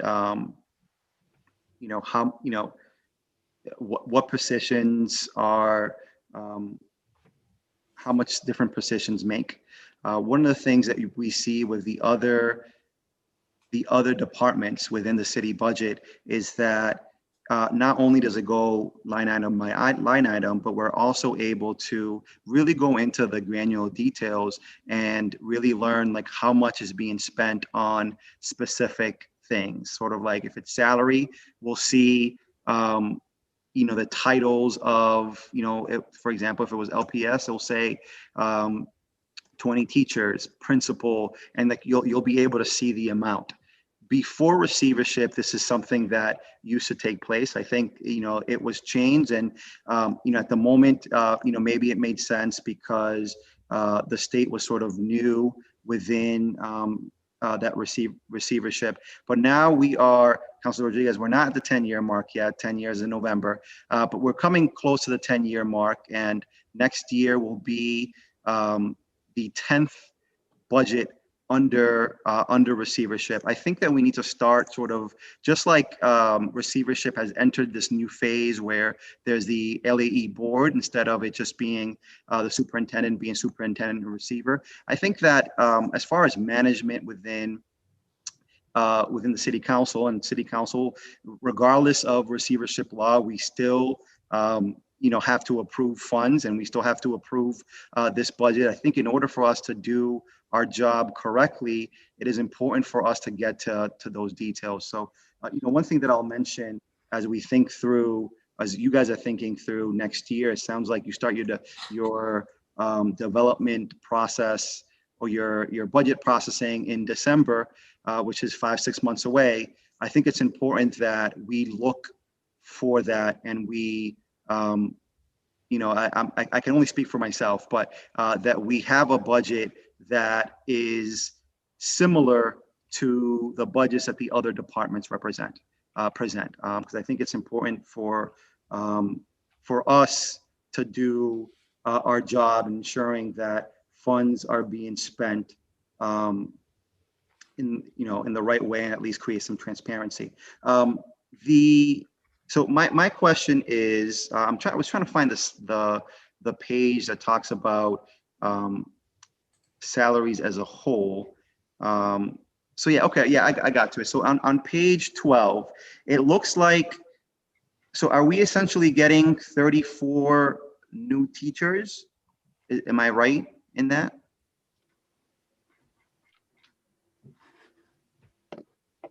Well, Maciel looks for that.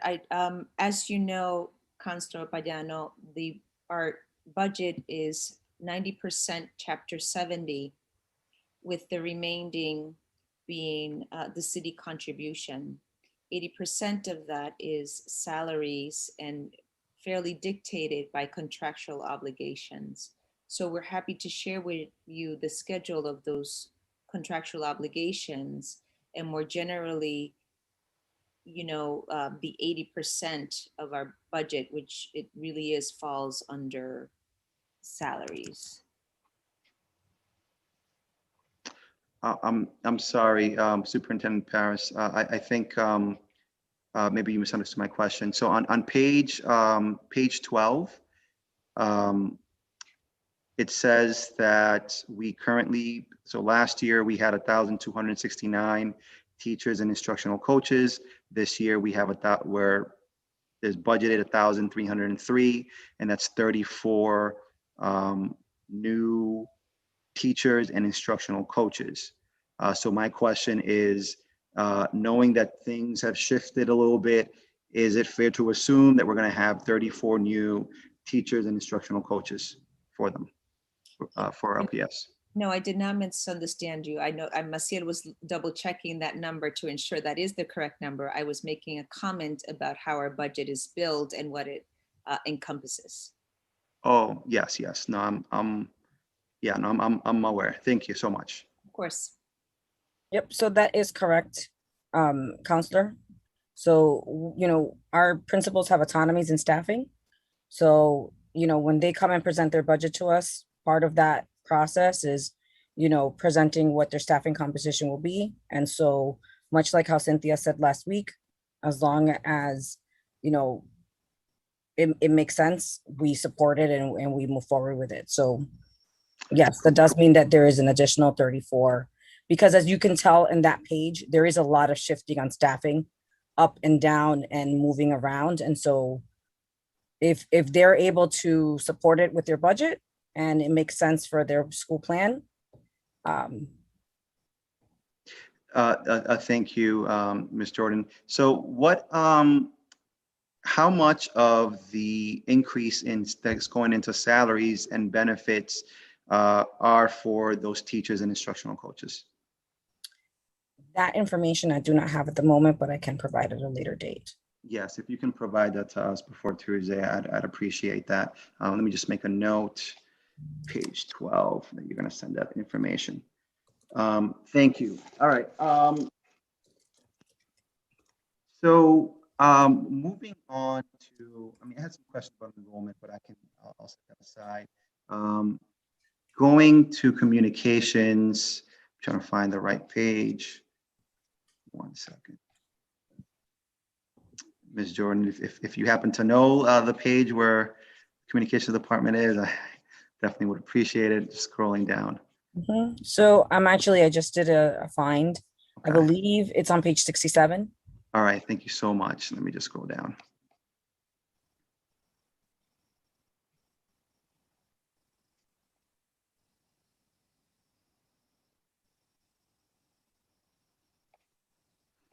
All right, so within communications, there was an increase in operating expenses. Can you talk to us a little bit about why there's an increase? Sure. If you can just give me 1 second, because. Sorry, what page again, Maciel? It's page 67, okay. Communications.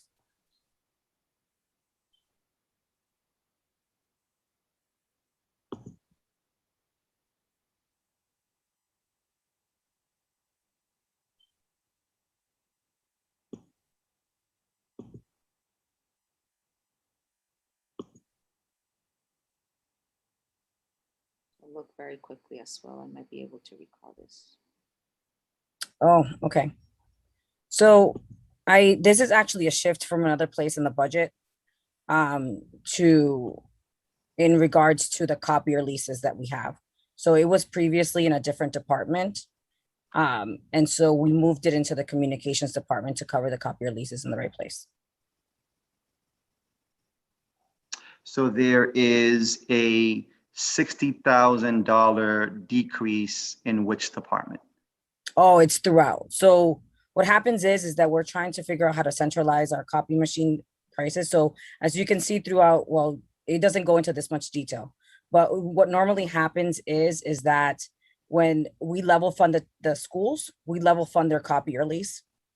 And so that increase was typically under budget and finance, and now it was moved into communications.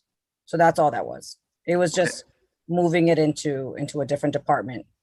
So are you saying that 60,000 was in budget and finance, or that 60,000 was spread out through 5-6 different departments? It was spread out through all the schools. Okay, it was spread out through all the schools. Correct. It was a combination of being spread out through all the schools and in budget and finance. We moved it into communications, and the actual plan for this coming year is to make sure we accurately push it down to all the schools in the right place. Okay, great. Yeah, no, I think especially, when we're looking at operating expenses, one of the things that helps us is when we're able to see what has been spent. Sure. So for example, for the rest of the budget, it was May 11th, but if you put this out in February, then it would be February, and then maybe you'd release to us, like a different sheet, kind of letting us know what it is when we start the budget process. Going to community, family, and student engagement, I see that there's a decrease in salaries of $19,000, and I know that this is a very important department, but I don't see necessarily that there's a decrease in employees. So I thought that was, strange. So that's page 68. Mm-hmm. So I'd actually have to dig into that and find out if maybe there was just a retirement and someone else came in new. But that's typically what causes those types of changes, is that, typically there's a very seasoned person that retires, and then we hire someone else that's a little bit newer and typically at a different salary rate. Okay, if you can let us know as well, that would be great. Just make a note. Moving down to curriculum and instructions. So I see that there's an increase of $724,000.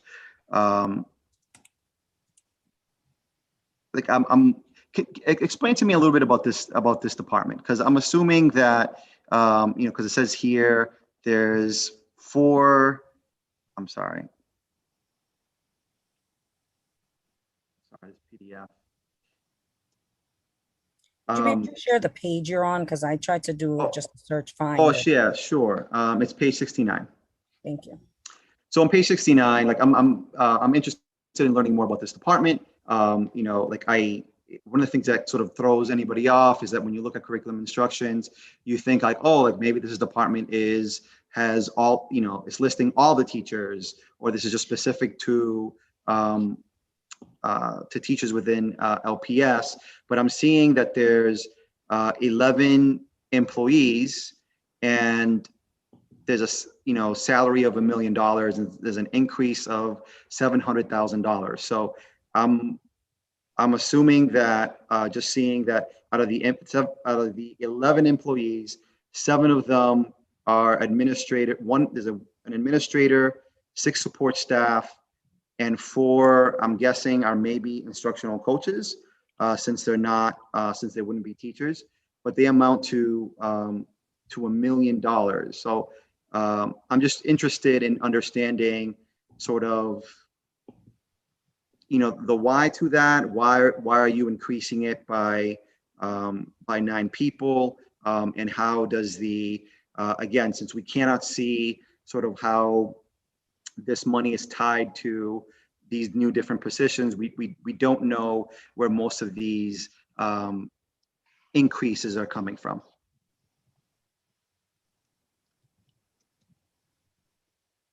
I can talk to that. So what you see here, again, these coaches and instructional leaders are for district-wide.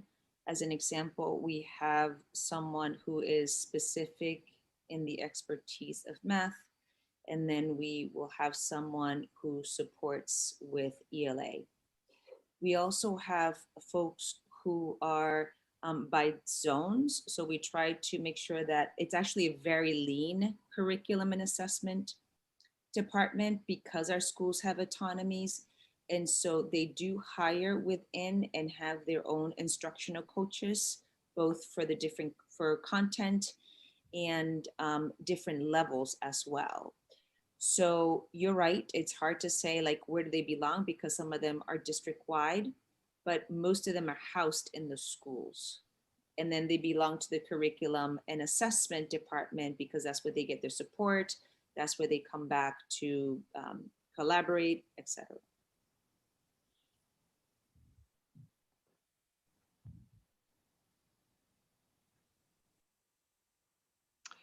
So it sounds like at this moment, you might not be able to tell us whether the variance, the increase is coming from support staff or whether it's coming from the instructional coaches. Like I'm interested in sort of like what, because we went from 284,000 in FY21, and now it's $1 million. Are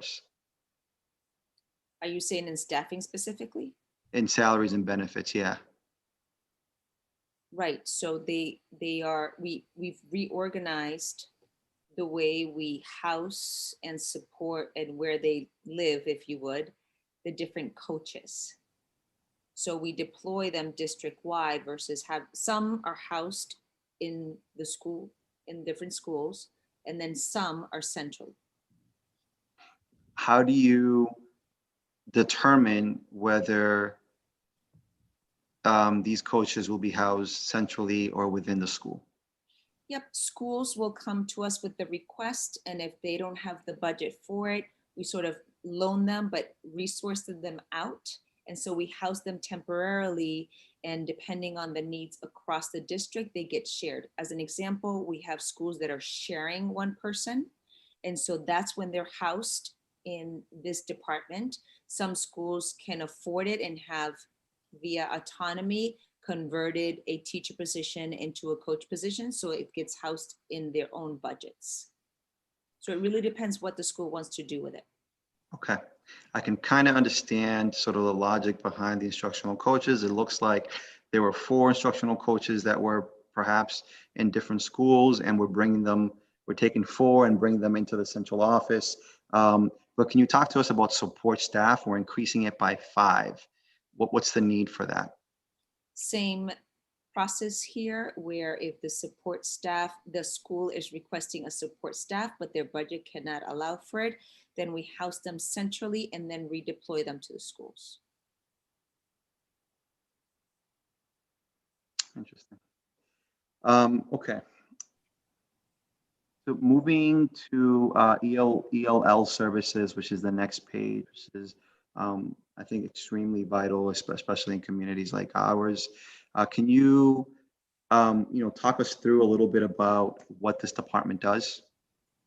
Sure, this is a department that does identification is the first step in the process. When our newcomers arrive, every student gets a full assessment as to where they are in their spoken and written language. Then they get placed in the classrooms across the levels, followed by any additional supports based on the initial assessment that teachers and school-based teams do. You will see that in the past 3 years, we've increased the number of ESL teachers, and that is based on the criteria of how many students per level need the additional support. So as an example, if you're a newcomer, there's 5 of us, 10 of us on this call, only 1 teacher will be servicing that many newcomers. But if you are an L with a level 3, that means that there can be 20 of us and 1 teacher. So the student to teacher ratio changes, and that changes every single year. So we have a director that analyzes that with an assistant director and make recommendations to the schools, and then the schools are deployed the ESL teachers. I'm sorry, so they make a recommendation to the schools, and then the schools deploy the ESL teachers? The other way around, sorry. So our director does an analysis of the caseload against the data, so where the levels are of each student. And in this example, as I shared, if there's 5 Ls in a level 1, that requires 1 teacher. If there's 10 Ls in a level 3, that's just 1 teacher because the level is higher, needing less support. Okay, great. So these 4 new employees that were hired under teachers and instructional coaches, are those teachers or instructional coaches? Those are teachers. Those are teachers. Okay, so these would be teachers so I'm assuming that there are ELL teachers within each school? They're L teachers within each school, correct. Okay, and then these teachers that are working for the central office, what would be their role? Again, they're housed in the Department of They're Central housed. Office, deployed to the school. So the model is we house them because that's where the budget is, but they work specifically for schools. Great. In the next page under facilities, 1 second. So there was an increase of almost $600,000 in utilities and maintenance. Do we have an idea as like where that increase came from? Sure, I'm looking in our budgeting system right now, and I'll be able to help you. Thank you. Help explain that.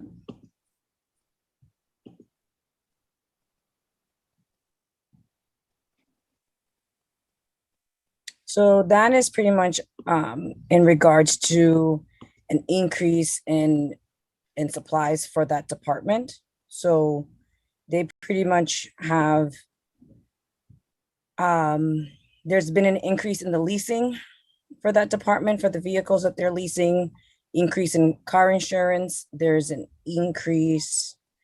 There was also projects that were approved on their behalf as well for things to update within the school buildings for the following year. So just to kind of go back, that whole section there, utilities and maintenance, it includes pretty much everything that encompasses this department, between their car leases, their it wasn't on the utility side that the increases went up. It was really on the maintenance for some of the buildings and some of the projects that we approved that he put forward during his presentation of the budget. So just to give you an understanding of what some of those items are, there's going to be some updating of playgrounds. There's some updates that need to be done to some bathrooms in some of our schools, and buzzer that needs to be replaced in one of our schools. And then the remaining of it does have to do with an increase in car insurance. And we're in the process of getting into a new car lease that for the district that is housed in this department. And so that estimated increase is also being put into this department. Okay. So there are 5 custodians listed under this department. Am I assuming that these are just 5 custodians that are custodians at central office? I'll defer to Cynthia, but it's my understanding it's similar to. They get sent out as well? That's right. That's Yeah. right. Okay. All Yeah, right. Well, and you'll see that, Councilor Pagano, throughout, because for that same reason in the model, it's a similar question we had with last week, where the question was, there's no safety officer in that school. And in fact, that safety officer is housed in a different department and then deployed to the school. So you'll see that throughout all the departments, where some are housed centrally and then deployed to the school. okay. And support staff, the same thing? What does support staff do? Sure, so there is a clerk that supports facility, as an example, and then there's an assistant who also supports facility. Okay. And out of these 10 employees, how many of them have an LPS car? Oh, I mean, Tim and Merlino, so it might be just 2 of them who are allowed to drive and move the cars. So if we're talking about 2 leases, it sounds like a majority of this increase is not necessarily, I mean, unless, so I just want to elaborate a little bit, though, that it's not necessarily car leases. I'm looking at all the notes that were provided. I mean, we lease Sanders, tractors, van, like it's not all necessarily like vehicles that are driven. Got it. So, and these are, so these, tools, they're tools. So the other leases, right? That's for the entire city. I mean, for all of LPS. Yes. Yeah. Okay. All right. They're tools. And that's the right word. yep. and Ms. Jordan, and what percentage of that 600,000 do you think goes to those leases? So let me take a look here.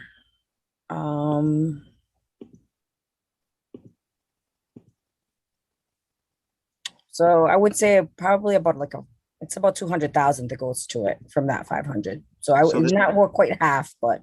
So there's like close to $400,000 that's going to what you mentioned.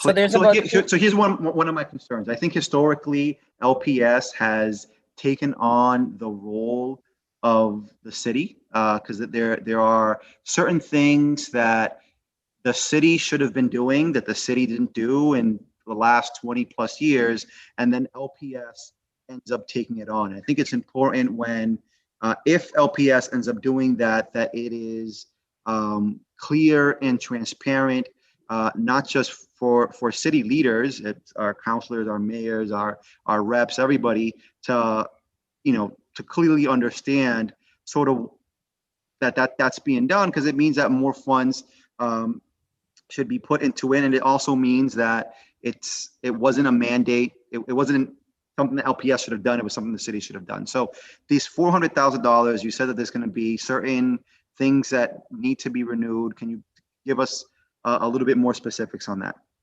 Sure. So there were some expenses that were budgeted here that we've actually sped up in the plan.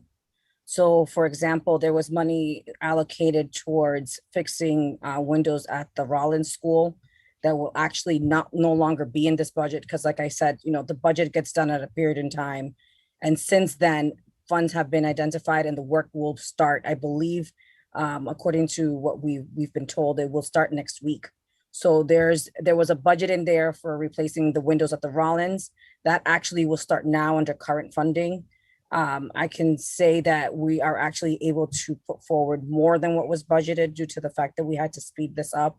There was also budgeted for next year, which we since have started work on it now, which is fixing the boiler at the Frost, which we're doing in partnership with the city. So we're not putting all of the money forward. We're doing this in partnership with what's currently budgeted from the city as well. So there's some projects in there that director budgeted to do for next year that we have since sped up, and that's 2 of them at the moment. Okay, so it sounds like there's going to be some buffer there at some point. Moving to, although I'm sure something else we'll be able to address with that. So moving to page 74, human resources, I see that there's an increase of $177,000 in salaries and benefits, and there is an increase of 1 employee. Can you talk to us a little bit about that? I mean, it sounds like 1 employee, 177.5K.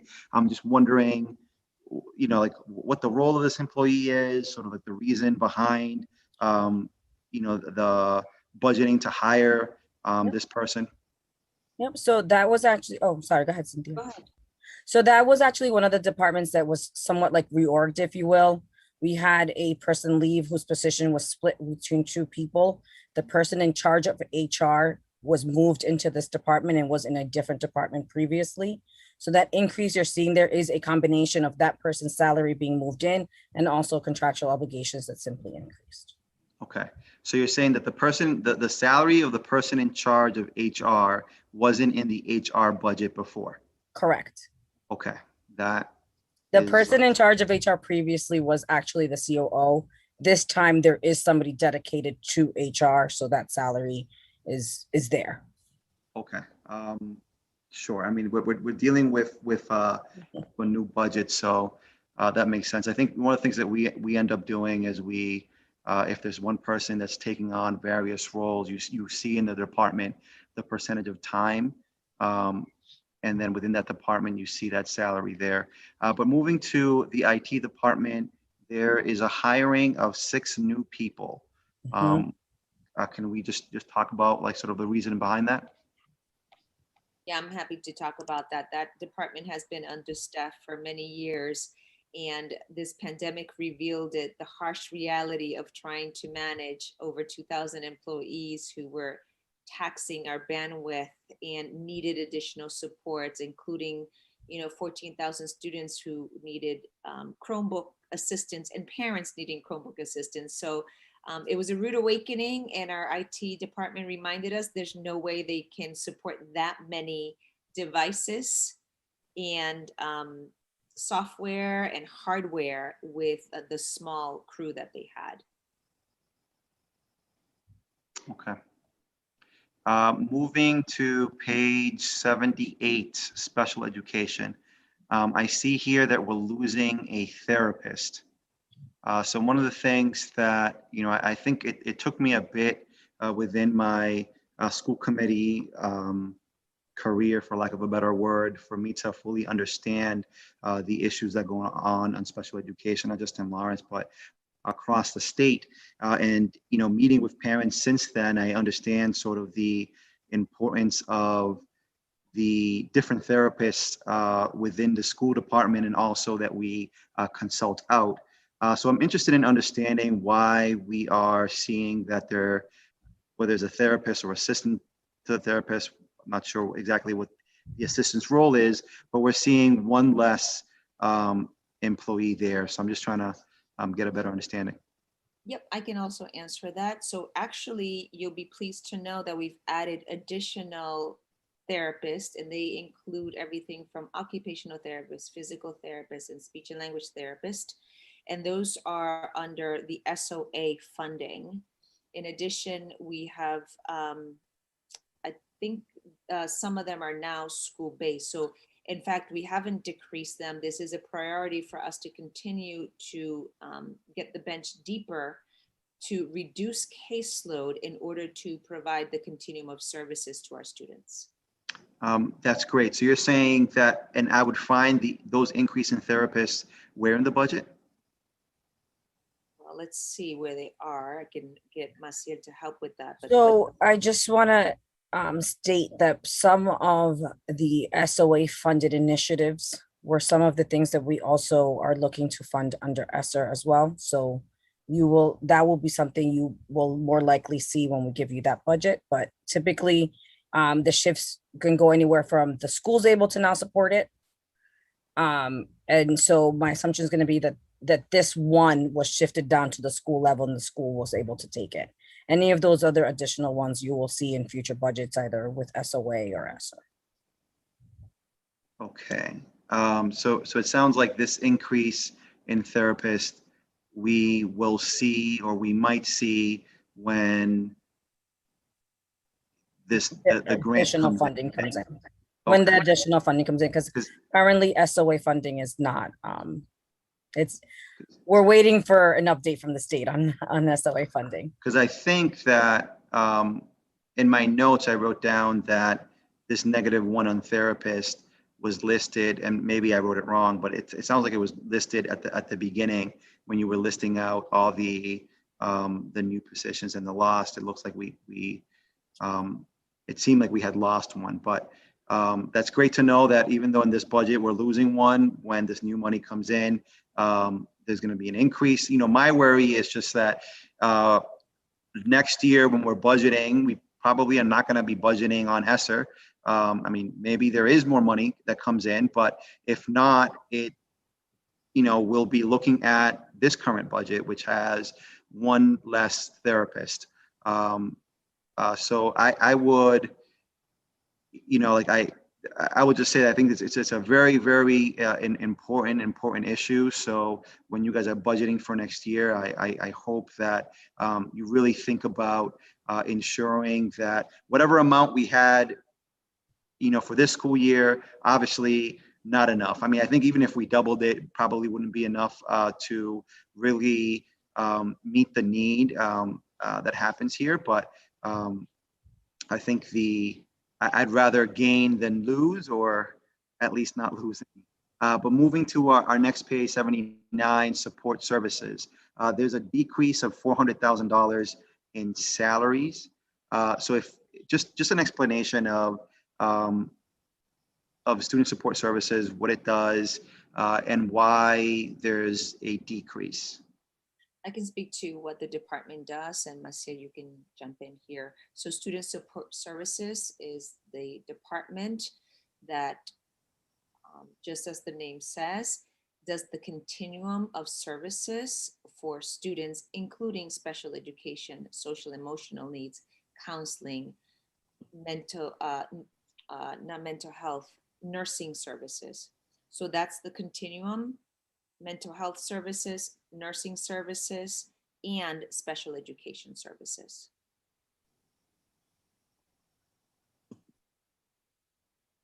And then Maciel, I think this decreases, again, movement from one department to another. So this was, remember when we mentioned earlier in the curriculum and instruction, there was an increase there. This is where you're seeing the decrease of the shift of the reorganization of that department. Okay. Yeah, so for curriculum and instructions, I have here, that was a $700,000 increase. So you're saying that 400K of that increase comes from movement around. So, okay, so I mean, so that's great. So it sounds like this department does amazing things. We've moved them around to curriculum and instruction. Are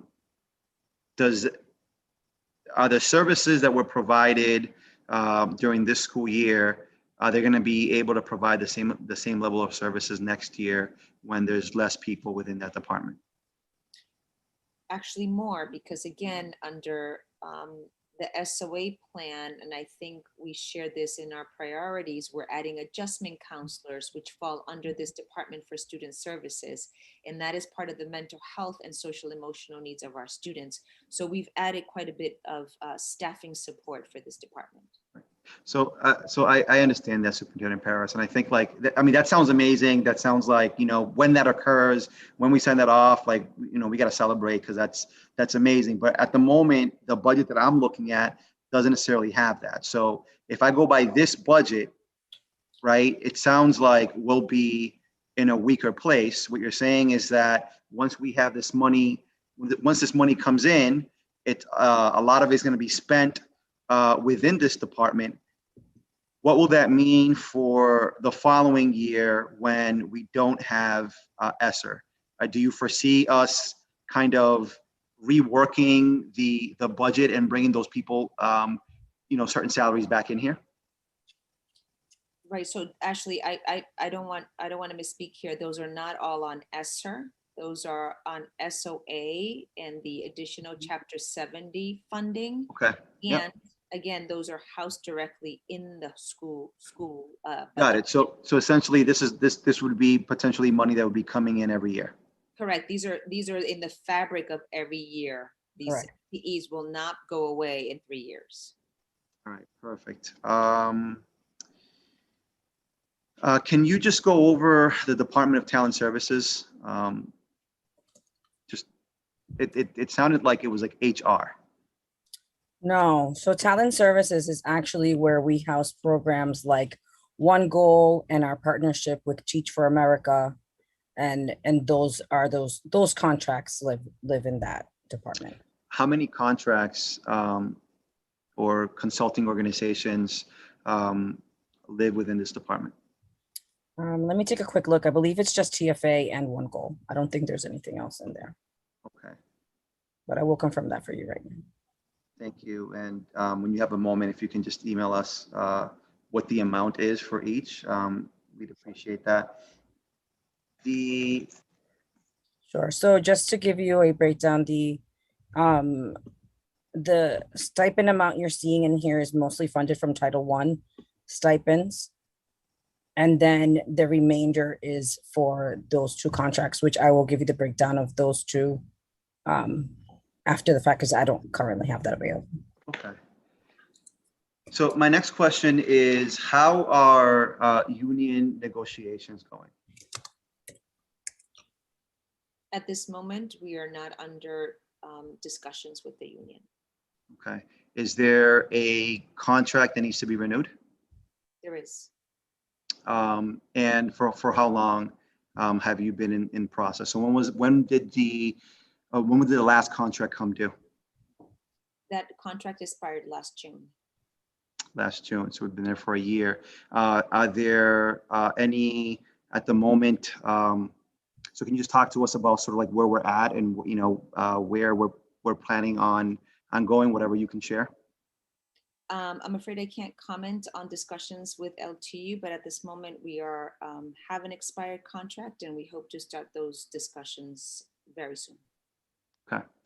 So the discussions haven't started. Correct. Okay. Well, that's concerning. So, you know, I think, you know, one of the things that I tend to do every time that we have a department head is just trying to figure out where the administration or where the leaders of the departments are when it comes to going through union contracts, whether it's the police department, fire department, or just, you know, the SEIU folks that are working for the city. And one of the things that we, you know, tend to express as much as, you know, we don't like necessarily seeing increases, you know, part of the process of, you know, of any worker is seeing, you know, the price of food goes up, so your salary has to go up too. So I think that's something that we always bring up. So what I would say is, you know, I would advocate that LPS begins discussion with the union. I mean, if we have been sort of in this hiatus for a year, that sounds very concerning. I'm sure that the LAE is on top of it, but I think it is difficult for anybody working for an organization when they know that their contract is being sort of up in the air. And, individuals like feeling a certain sense of security and certainty about what's going on. I'll say as somebody that works for somebody, I think that if I'm told that my contract has been negotiated for over several months, I'm going to be a little worried. So, since I have you in front of me, I didn't realize that. I knew that the union contract was in the process of being renewed. I didn't realize that there's just zero conversations with that. So I would ask, I think that myself as a member of this committee, I will definitely in a few months, whenever you guys come before us, probably ask again to see where you guys are at with this. But I definitely don't think that we should keep that on hold for more than a year. I understand that COVID was sort of tough for all of us, but we're dealing with the workers within your department are doing an incredible job working with our kids, as you know, and we want to make sure that they continue doing that and that they understand the value that they have. So Superintendent Paris, Ms. Jordan, thank you so much for answering all my questions. I know I had a bunch of questions. I think you guys answered them, fully or to the best possible. And I think it was a very important opportunity for those tuning in to understand the LPS budget more. I think there were certain points where I was definitely sort of confused at some of the moving around of funds coming from one department being moved to the other. And I didn't spend a lot of time on those because I think it's very difficult to really understand what's going on LPS as far as the budget when we're looking at this particular style of budgeting. Again, I'm only one member, but I think that especially since we're moving on to the 10th year and we want to sort of begin a new with LEE, we're sort of launching the second stage of receivership, or we're not launching, we're a few years in to the second phase of receivership. I think it'd be vital for next year within that budget process if we have a budget that is similar to the budget that we get from other departments, that we could actively look in and see where we're at in this current fiscal year as compared to previous years, and we can see as well, where these funds are being spent, like the salaries of the different titles. I'm not interested on the individuals there, but I think something similar to what we currently have within this department would be great. Thank you again for your time, Mr. Chair. I have no further questions. Thank you, Mr. Payano. Appreciate those questions. Other colleagues, Mr. Rodriguez, I see you. Thank you, Mr. Chair. I have a few questions that I would like to ask. Most of the question has been asked for by Councilor Payano, which I appreciate.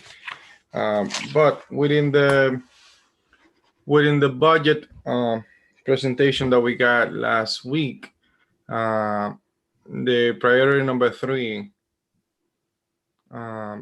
which is the intention of the district to be responsible with the workforce. And one of those programs that they intend to do is the help out the paraprofessionals to the teacher pipelines program. I would like to know how or what is the efforts that the district has been putting to actually and the money, actually the budget that the district is putting together for that initiative. Sure. So right now we have a partnership with Regis, and they have custom tailored a program where our paraprofessionals can participate in to their path towards receiving the credits and licensing that is required in order to become teachers. As soon as we have enough interest and we understand how many of our paras would be enrolling in this upcoming September, then we will allocate resources, including ESSER funding, to those staff members. So, okay. So do you have a confirmation now that you mentioned ESSER funding? Do you have a confirmation as of an insurement that we're gonna get over $54 million for the ESSER number 3? Yeah, so it's an approximately $54 million. But again, we haven't even started our planning process for that. We're still trying to plan the $24 million. So it's really hard for me to answer you on anything ESSER 3 because that application isn't open to us yet. The dollar amount, we're really focused on completing the application that's currently due on our behalf, which is for ESSER 2. And so for this initiative, we're going to be using ESSER 2, not ESSER 3. For this, I'm sorry? For this initiative, for the workforce. And the superintendent mentioned ESSER for this. It was ESSER 2. Okay, so perfect. There is any other similar programs in terms of the workforce that it's probably take place as a plan, or have you think about any other program that's going to benefit the employees and at the end it's going to benefit our students? Sure. We also have the paraprofessional initiative. Just recently, we graduated 11 of families, community members who chose to join the program. It was a very intense 10-month program. The graduation was amazing because these are community members that have decided they want to become paraprofessionals. So that pipeline is also, to date, we've graduated 50 of them in the past 3 years now. And of course, we'll recruit a new cohort. It was really hard to recruit more this year because of COVID and the virtual learning it's not that easy for everyone, but that's another initiative that we have with respect to growing culturally folks who are from the community that look like our students that are bicultural and bilingual. Sure.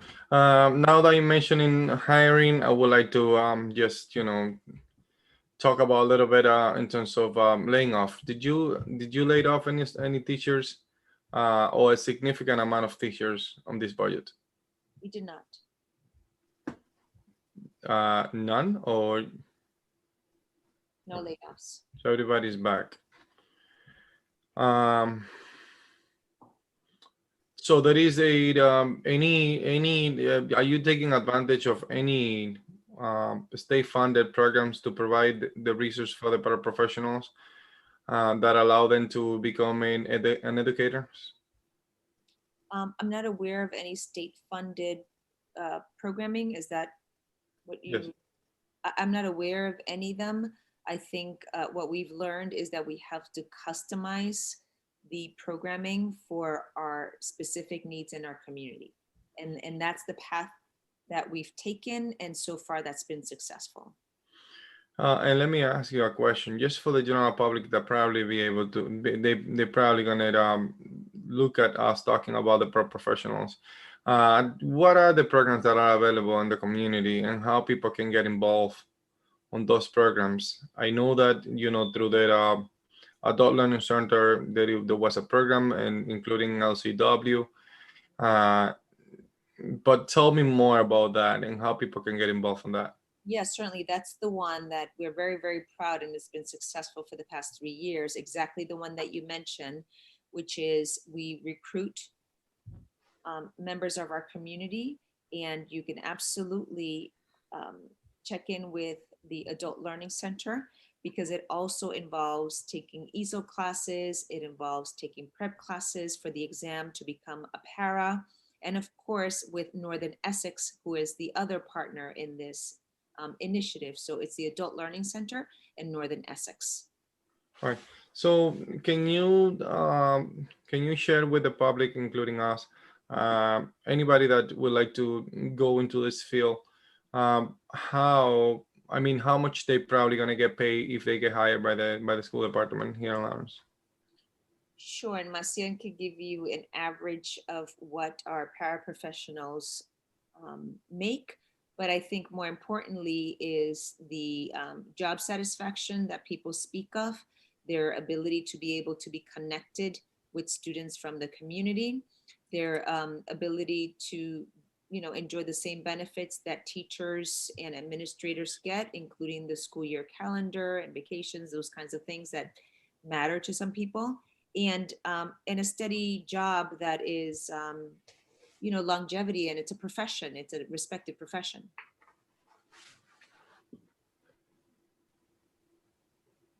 So, Ms. Jordan. Sure. So the average salary is about $25,000 for a para. But it is a range, so it, Yeah, you know, because that's not even covering the minimum wage. no. So I have to say it's a very broad range. I'm telling you that because I'm looking through like all the roles of like trying to average it out just by looking at it, because I don't actually know that without reaching out to our HR department.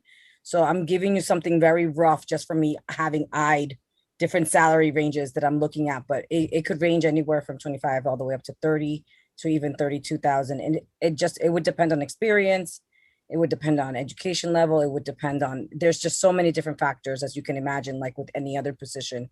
When someone is hired, there's a lot of factors that go into deciding the salary range. So, and that is a position that's also part of a bargaining unit that decides those things as well. So I would really, I would really have to get an answer for you that would be more official than the one I just provided. Yeah, do you mind sending us the bargaining agreement as of starting salary and stuff like that? I want to promote that program for people to go into, and it will be good for us to have that information. I wanted to know also, like, what are the support that you're getting from the union in terms of accomplishing and for you to be able to get and getting engaged with the workforce in terms of this profession and the paraprofessionals.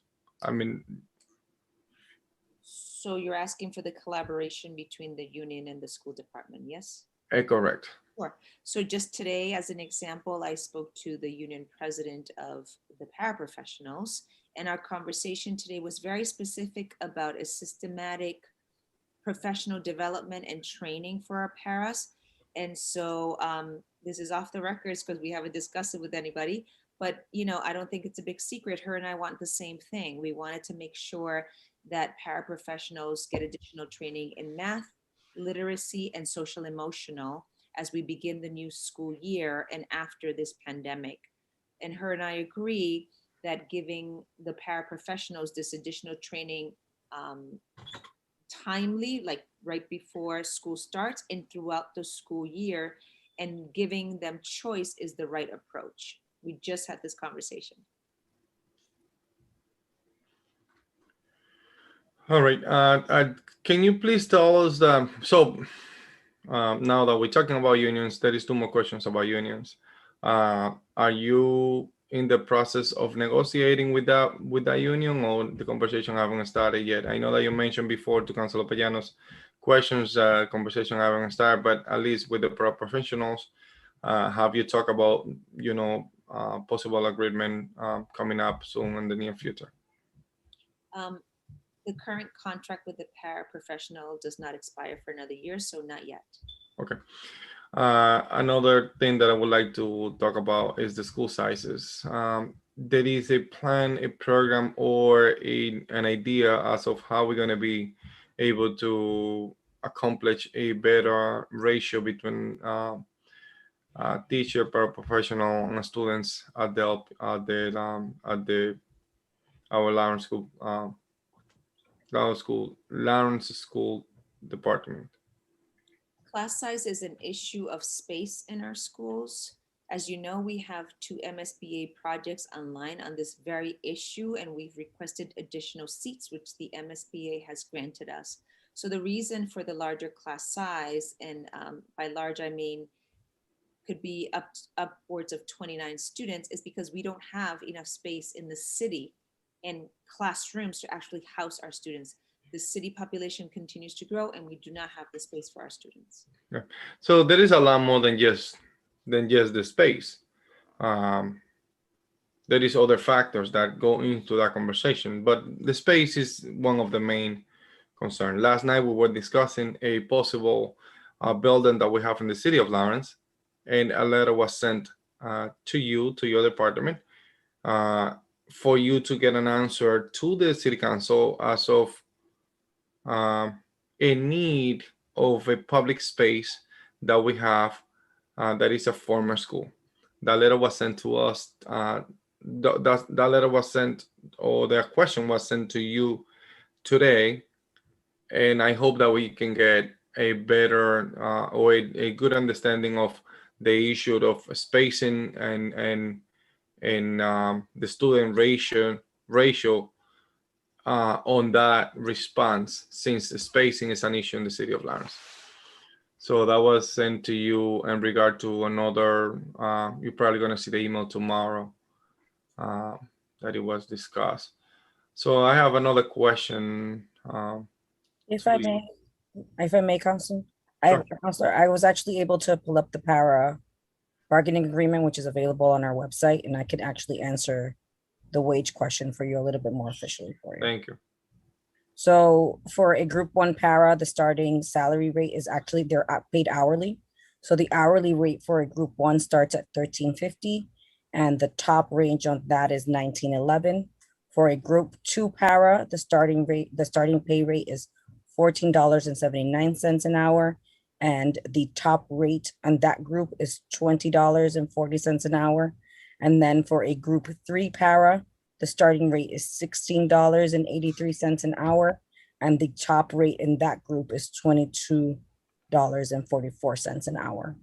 And there's 3 levels to each that are all available on the bargaining agreement that's on our website. All right. All right. I know. Thank you for the information. I highly appreciate that. That program would like to, everybody would like to collaborate with that, including the city councilors in terms of promoting it, but including the unions in terms of making it better, knowing and understanding how the school works. I would like to ask you about the budget, the Chapter 70 dollars that came to the city in terms of the budget. I believe you used the governor's budget for this presentation. Correct. So when we start our budgeting process in January, we actually give our principals, we actually give our school leaders and our central office department leaders access to our budgeting system by the week after the publishing of that budget. So we do use the governor's budget, which I believe is released the 3rd Wednesday of January. And in terms of the presentation, why we use this? I'm assuming that the presentation was put together recently, not. No, so that presentation is actually the same presentation I provided the LAE board because I need all the numbers to match. What ends up happening now is that anything that's appropriated additionally, we have to go through the same process that Cynthia was, the superintendent was referring to earlier, which is we go back to our principals, we go back to our department leads. Our budget process is very comprehensive with, we try to bring everyone to the table with their goals, our district goals, and we try to make sure that everything we spend is aligned to our district goals, aligned to the department and or school goals as well, which are all aligned. And so any additional money that comes in of significant amount, we go through a process of discussing as a district. Yeah, the distribution, I understand. But now that the actual Chapter 70 dollars that we receive, that will be different in terms of presentation. It is the actual Chapter 70 dollars that we receive is different than what it was presented. How much is that amount right now? So I believe the amount additional is about 1.2 or 1.3 million dollars. And what ends up happening is that there's actually another version of the budget that also gets released, I believe, in the month of July. So we wait until that final budget is released before we convene and discuss the budgeting of that. So that way we only meet with people once. Yeah. And we I mean, the legislation have one budget and the governors have a budget that he present to the legislation.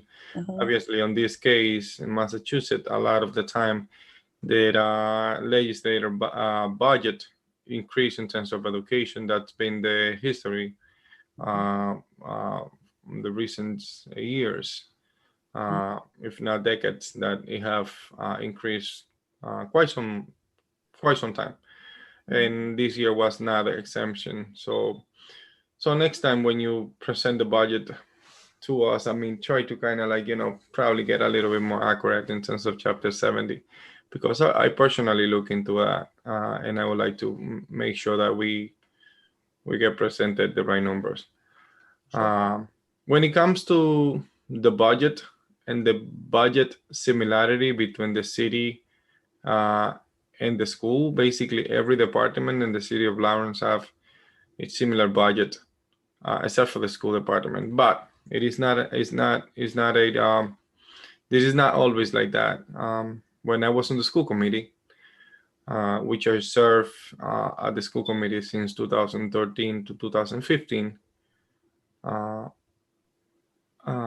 That was fun days back then, but not anymore. Not at the city council. But back then, when I was there, the budget was similar to the city council, to the city of Lawrence budget. You can go ahead and take a look at the budget and the format, because sometimes it is not, the number might be the same, but when it comes to the format, it is probably a better understanding and a little bit more details when it comes to the format that the city use. More clarity, perhaps more transparency, and it is always good to be, put all the numbers up there for people to understand.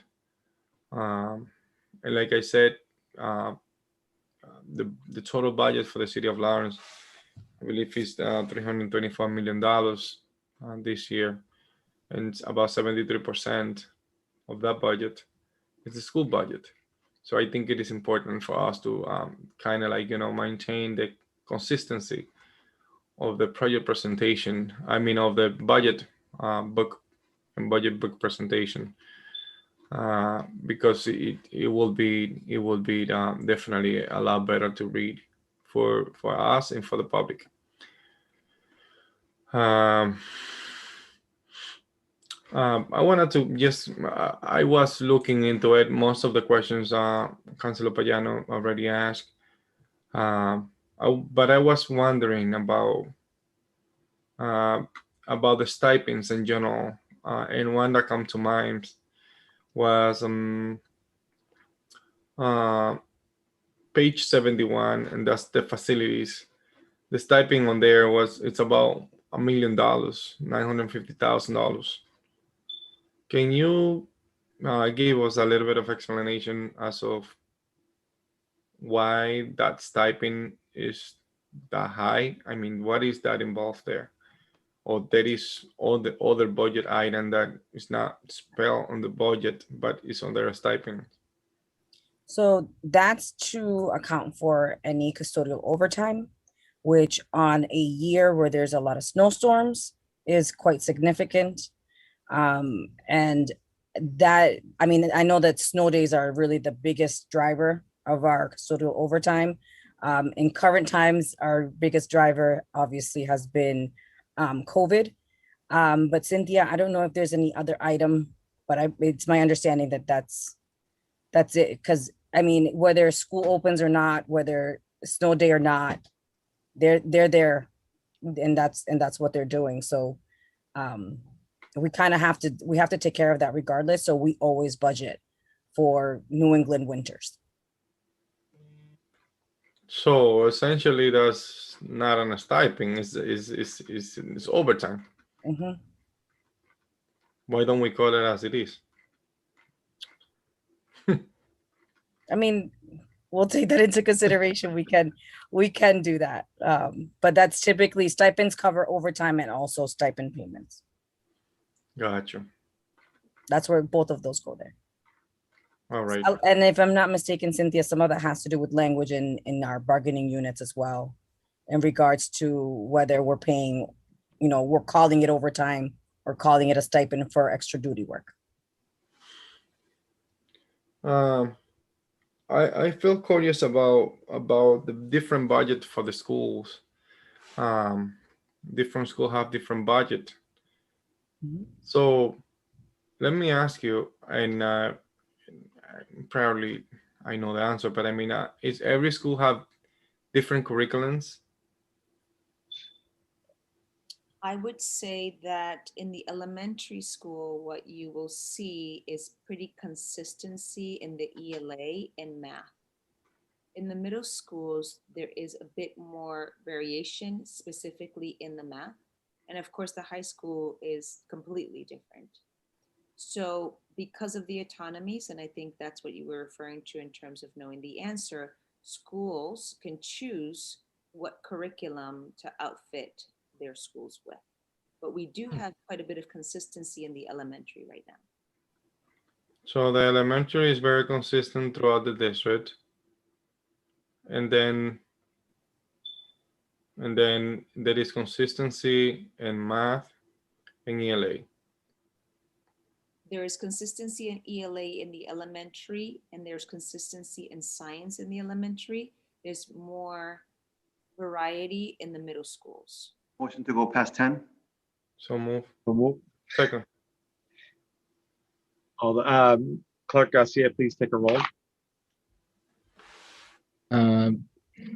Council Levy, Yes. Councilor Payano, Yes. Councilor Rodriguez, Yes. and Chairman Abdul. Abdu votes yes. Motion to go past the block approved. Okay. So there is consistency, you say, and science and ELA, and there is in the other classes basically are the autonomy allow them to adopt a curriculum that actually represent and fit the school. That are standards aligned. So we do have criteria for the schools when they select curriculum. They must be standards aligned. They must be research based. And then within that, they do have the flexibilities. And let me ask you, is the district providing kind of like, I know that you guys are providing guidance, but how is the process? Can you walk me through perhaps any school without names, how they do that? How they actually, other than you providing the guidance, how they come up with the curriculums and based on need, based on the needs that the school population that they have there, how they develop that specific curriculum that is not quite similar to other schools. Yep, so it's all data driven. The schools do an analysis of where their students are and what the additional gaps are with respect to the standards. And then they do some vetting of curriculums that are, again, standard aligned and research based. We do have our curriculum department who will support in sort of vetting some of these curriculums. And finally, when they adopt them, there is additional professional development that comes with it. Okay. And how often any school adopt a new curriculum? Not very often, because it does take a couple of years for teachers to be fluent in any new curriculum.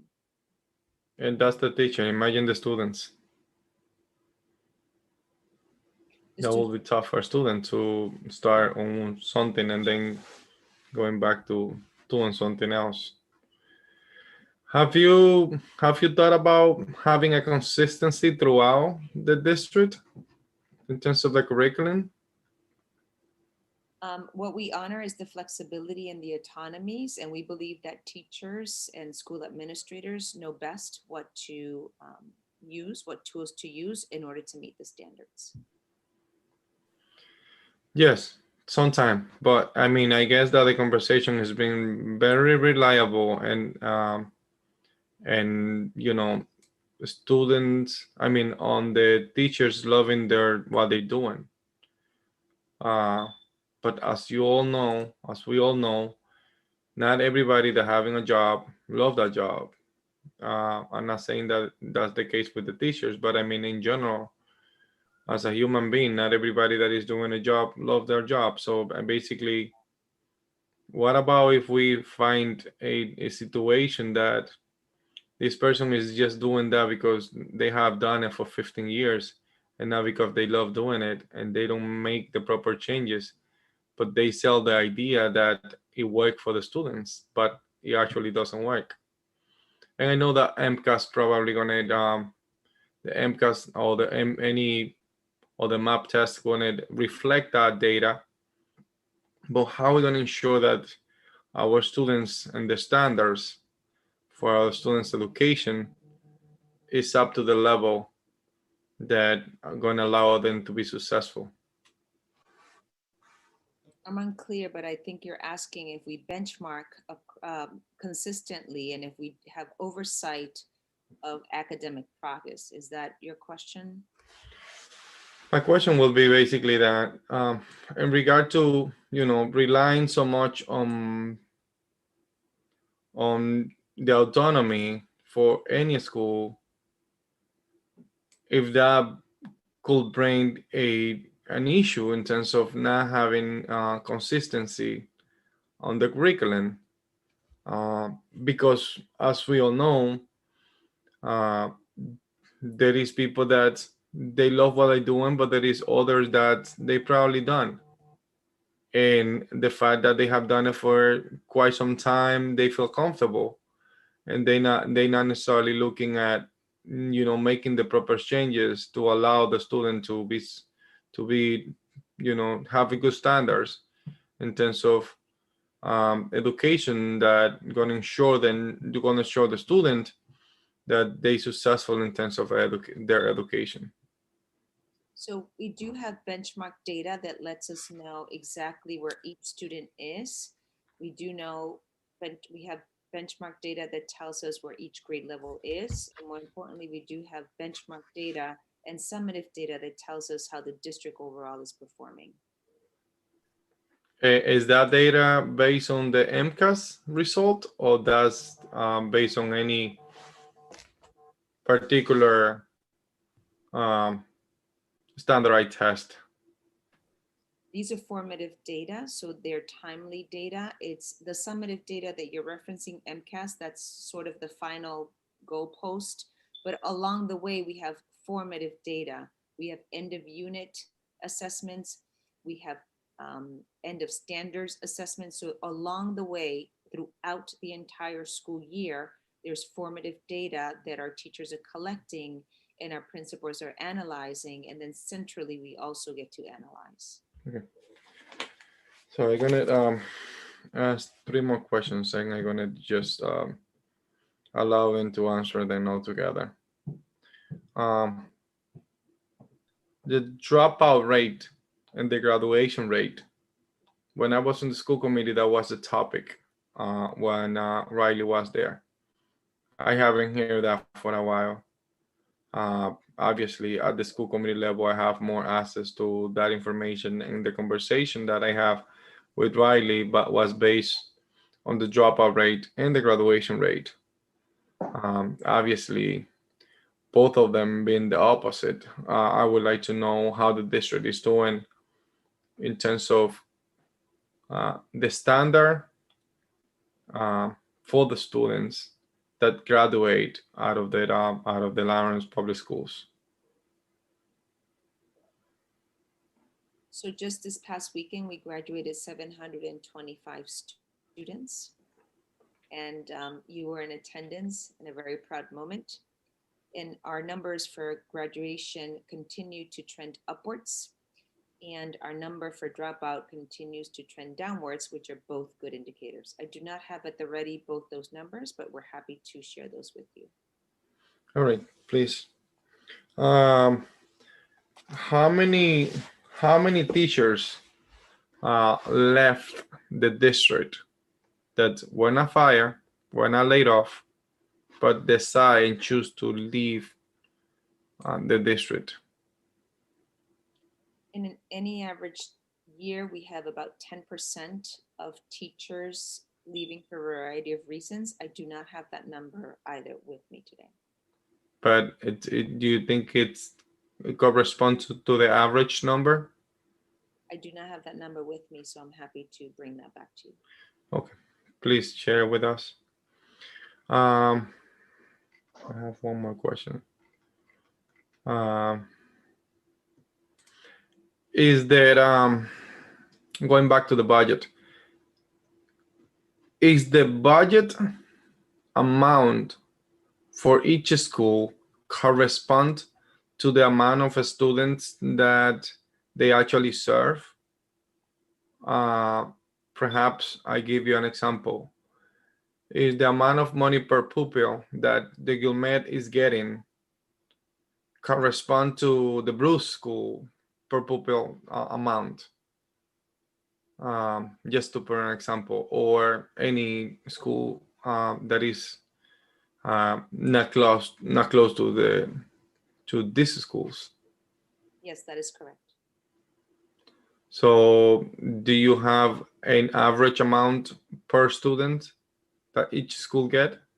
Per pupil spending? Yes, not necessarily the one that we receive from the state. I get that number. I wanted to know more like how much they actually getting at the school level. Yes, I understand your question. I don't have that number right now. All right, you owe me a bunch of numbers, so I'm expecting an email with a lot of stuff. I guess that I'm gonna just leave it up to that point, and then on the 22nd, I'm gonna probably ask a few other questions that I don't have in front of me. But thank you so much for coming. Thank you for being patient with us, and I hope that next year we have it a lot more smooth process in terms of the budget, which basically gonna start by saying that the budget book next year, I hope that you can get it to us at least 1 week before the budget discussion. Thank you. The budget book in advance next time. I couldn't hear that. No, I said we will certainly get you the budget book in advance of the hearing next year. Yes, that was part of the issue this year and last year too. So, and I hope that you can look at that the budget format that you guys used in 2014, 2015. That is more similar to the actual budget book that we use at the City of Lawrence. All right, thank you so much, Council Dave Abdu, for that, allowing me to ask those questions, and thank you, the school department, for answering those. And I hope that you can send me that email with that information. Most certainly. Thank you, Councilor Vegas. Further questions, comments, motions? So, Council, Mr. Chair, are we done with the budget discussion? That is your call. If you are well, let's start with if you are all set with the schools, we can let them go. But at the end of this, yes, we need to dispose of the item by either sending it up with a recommendation, not with a recommendation, at your leisure.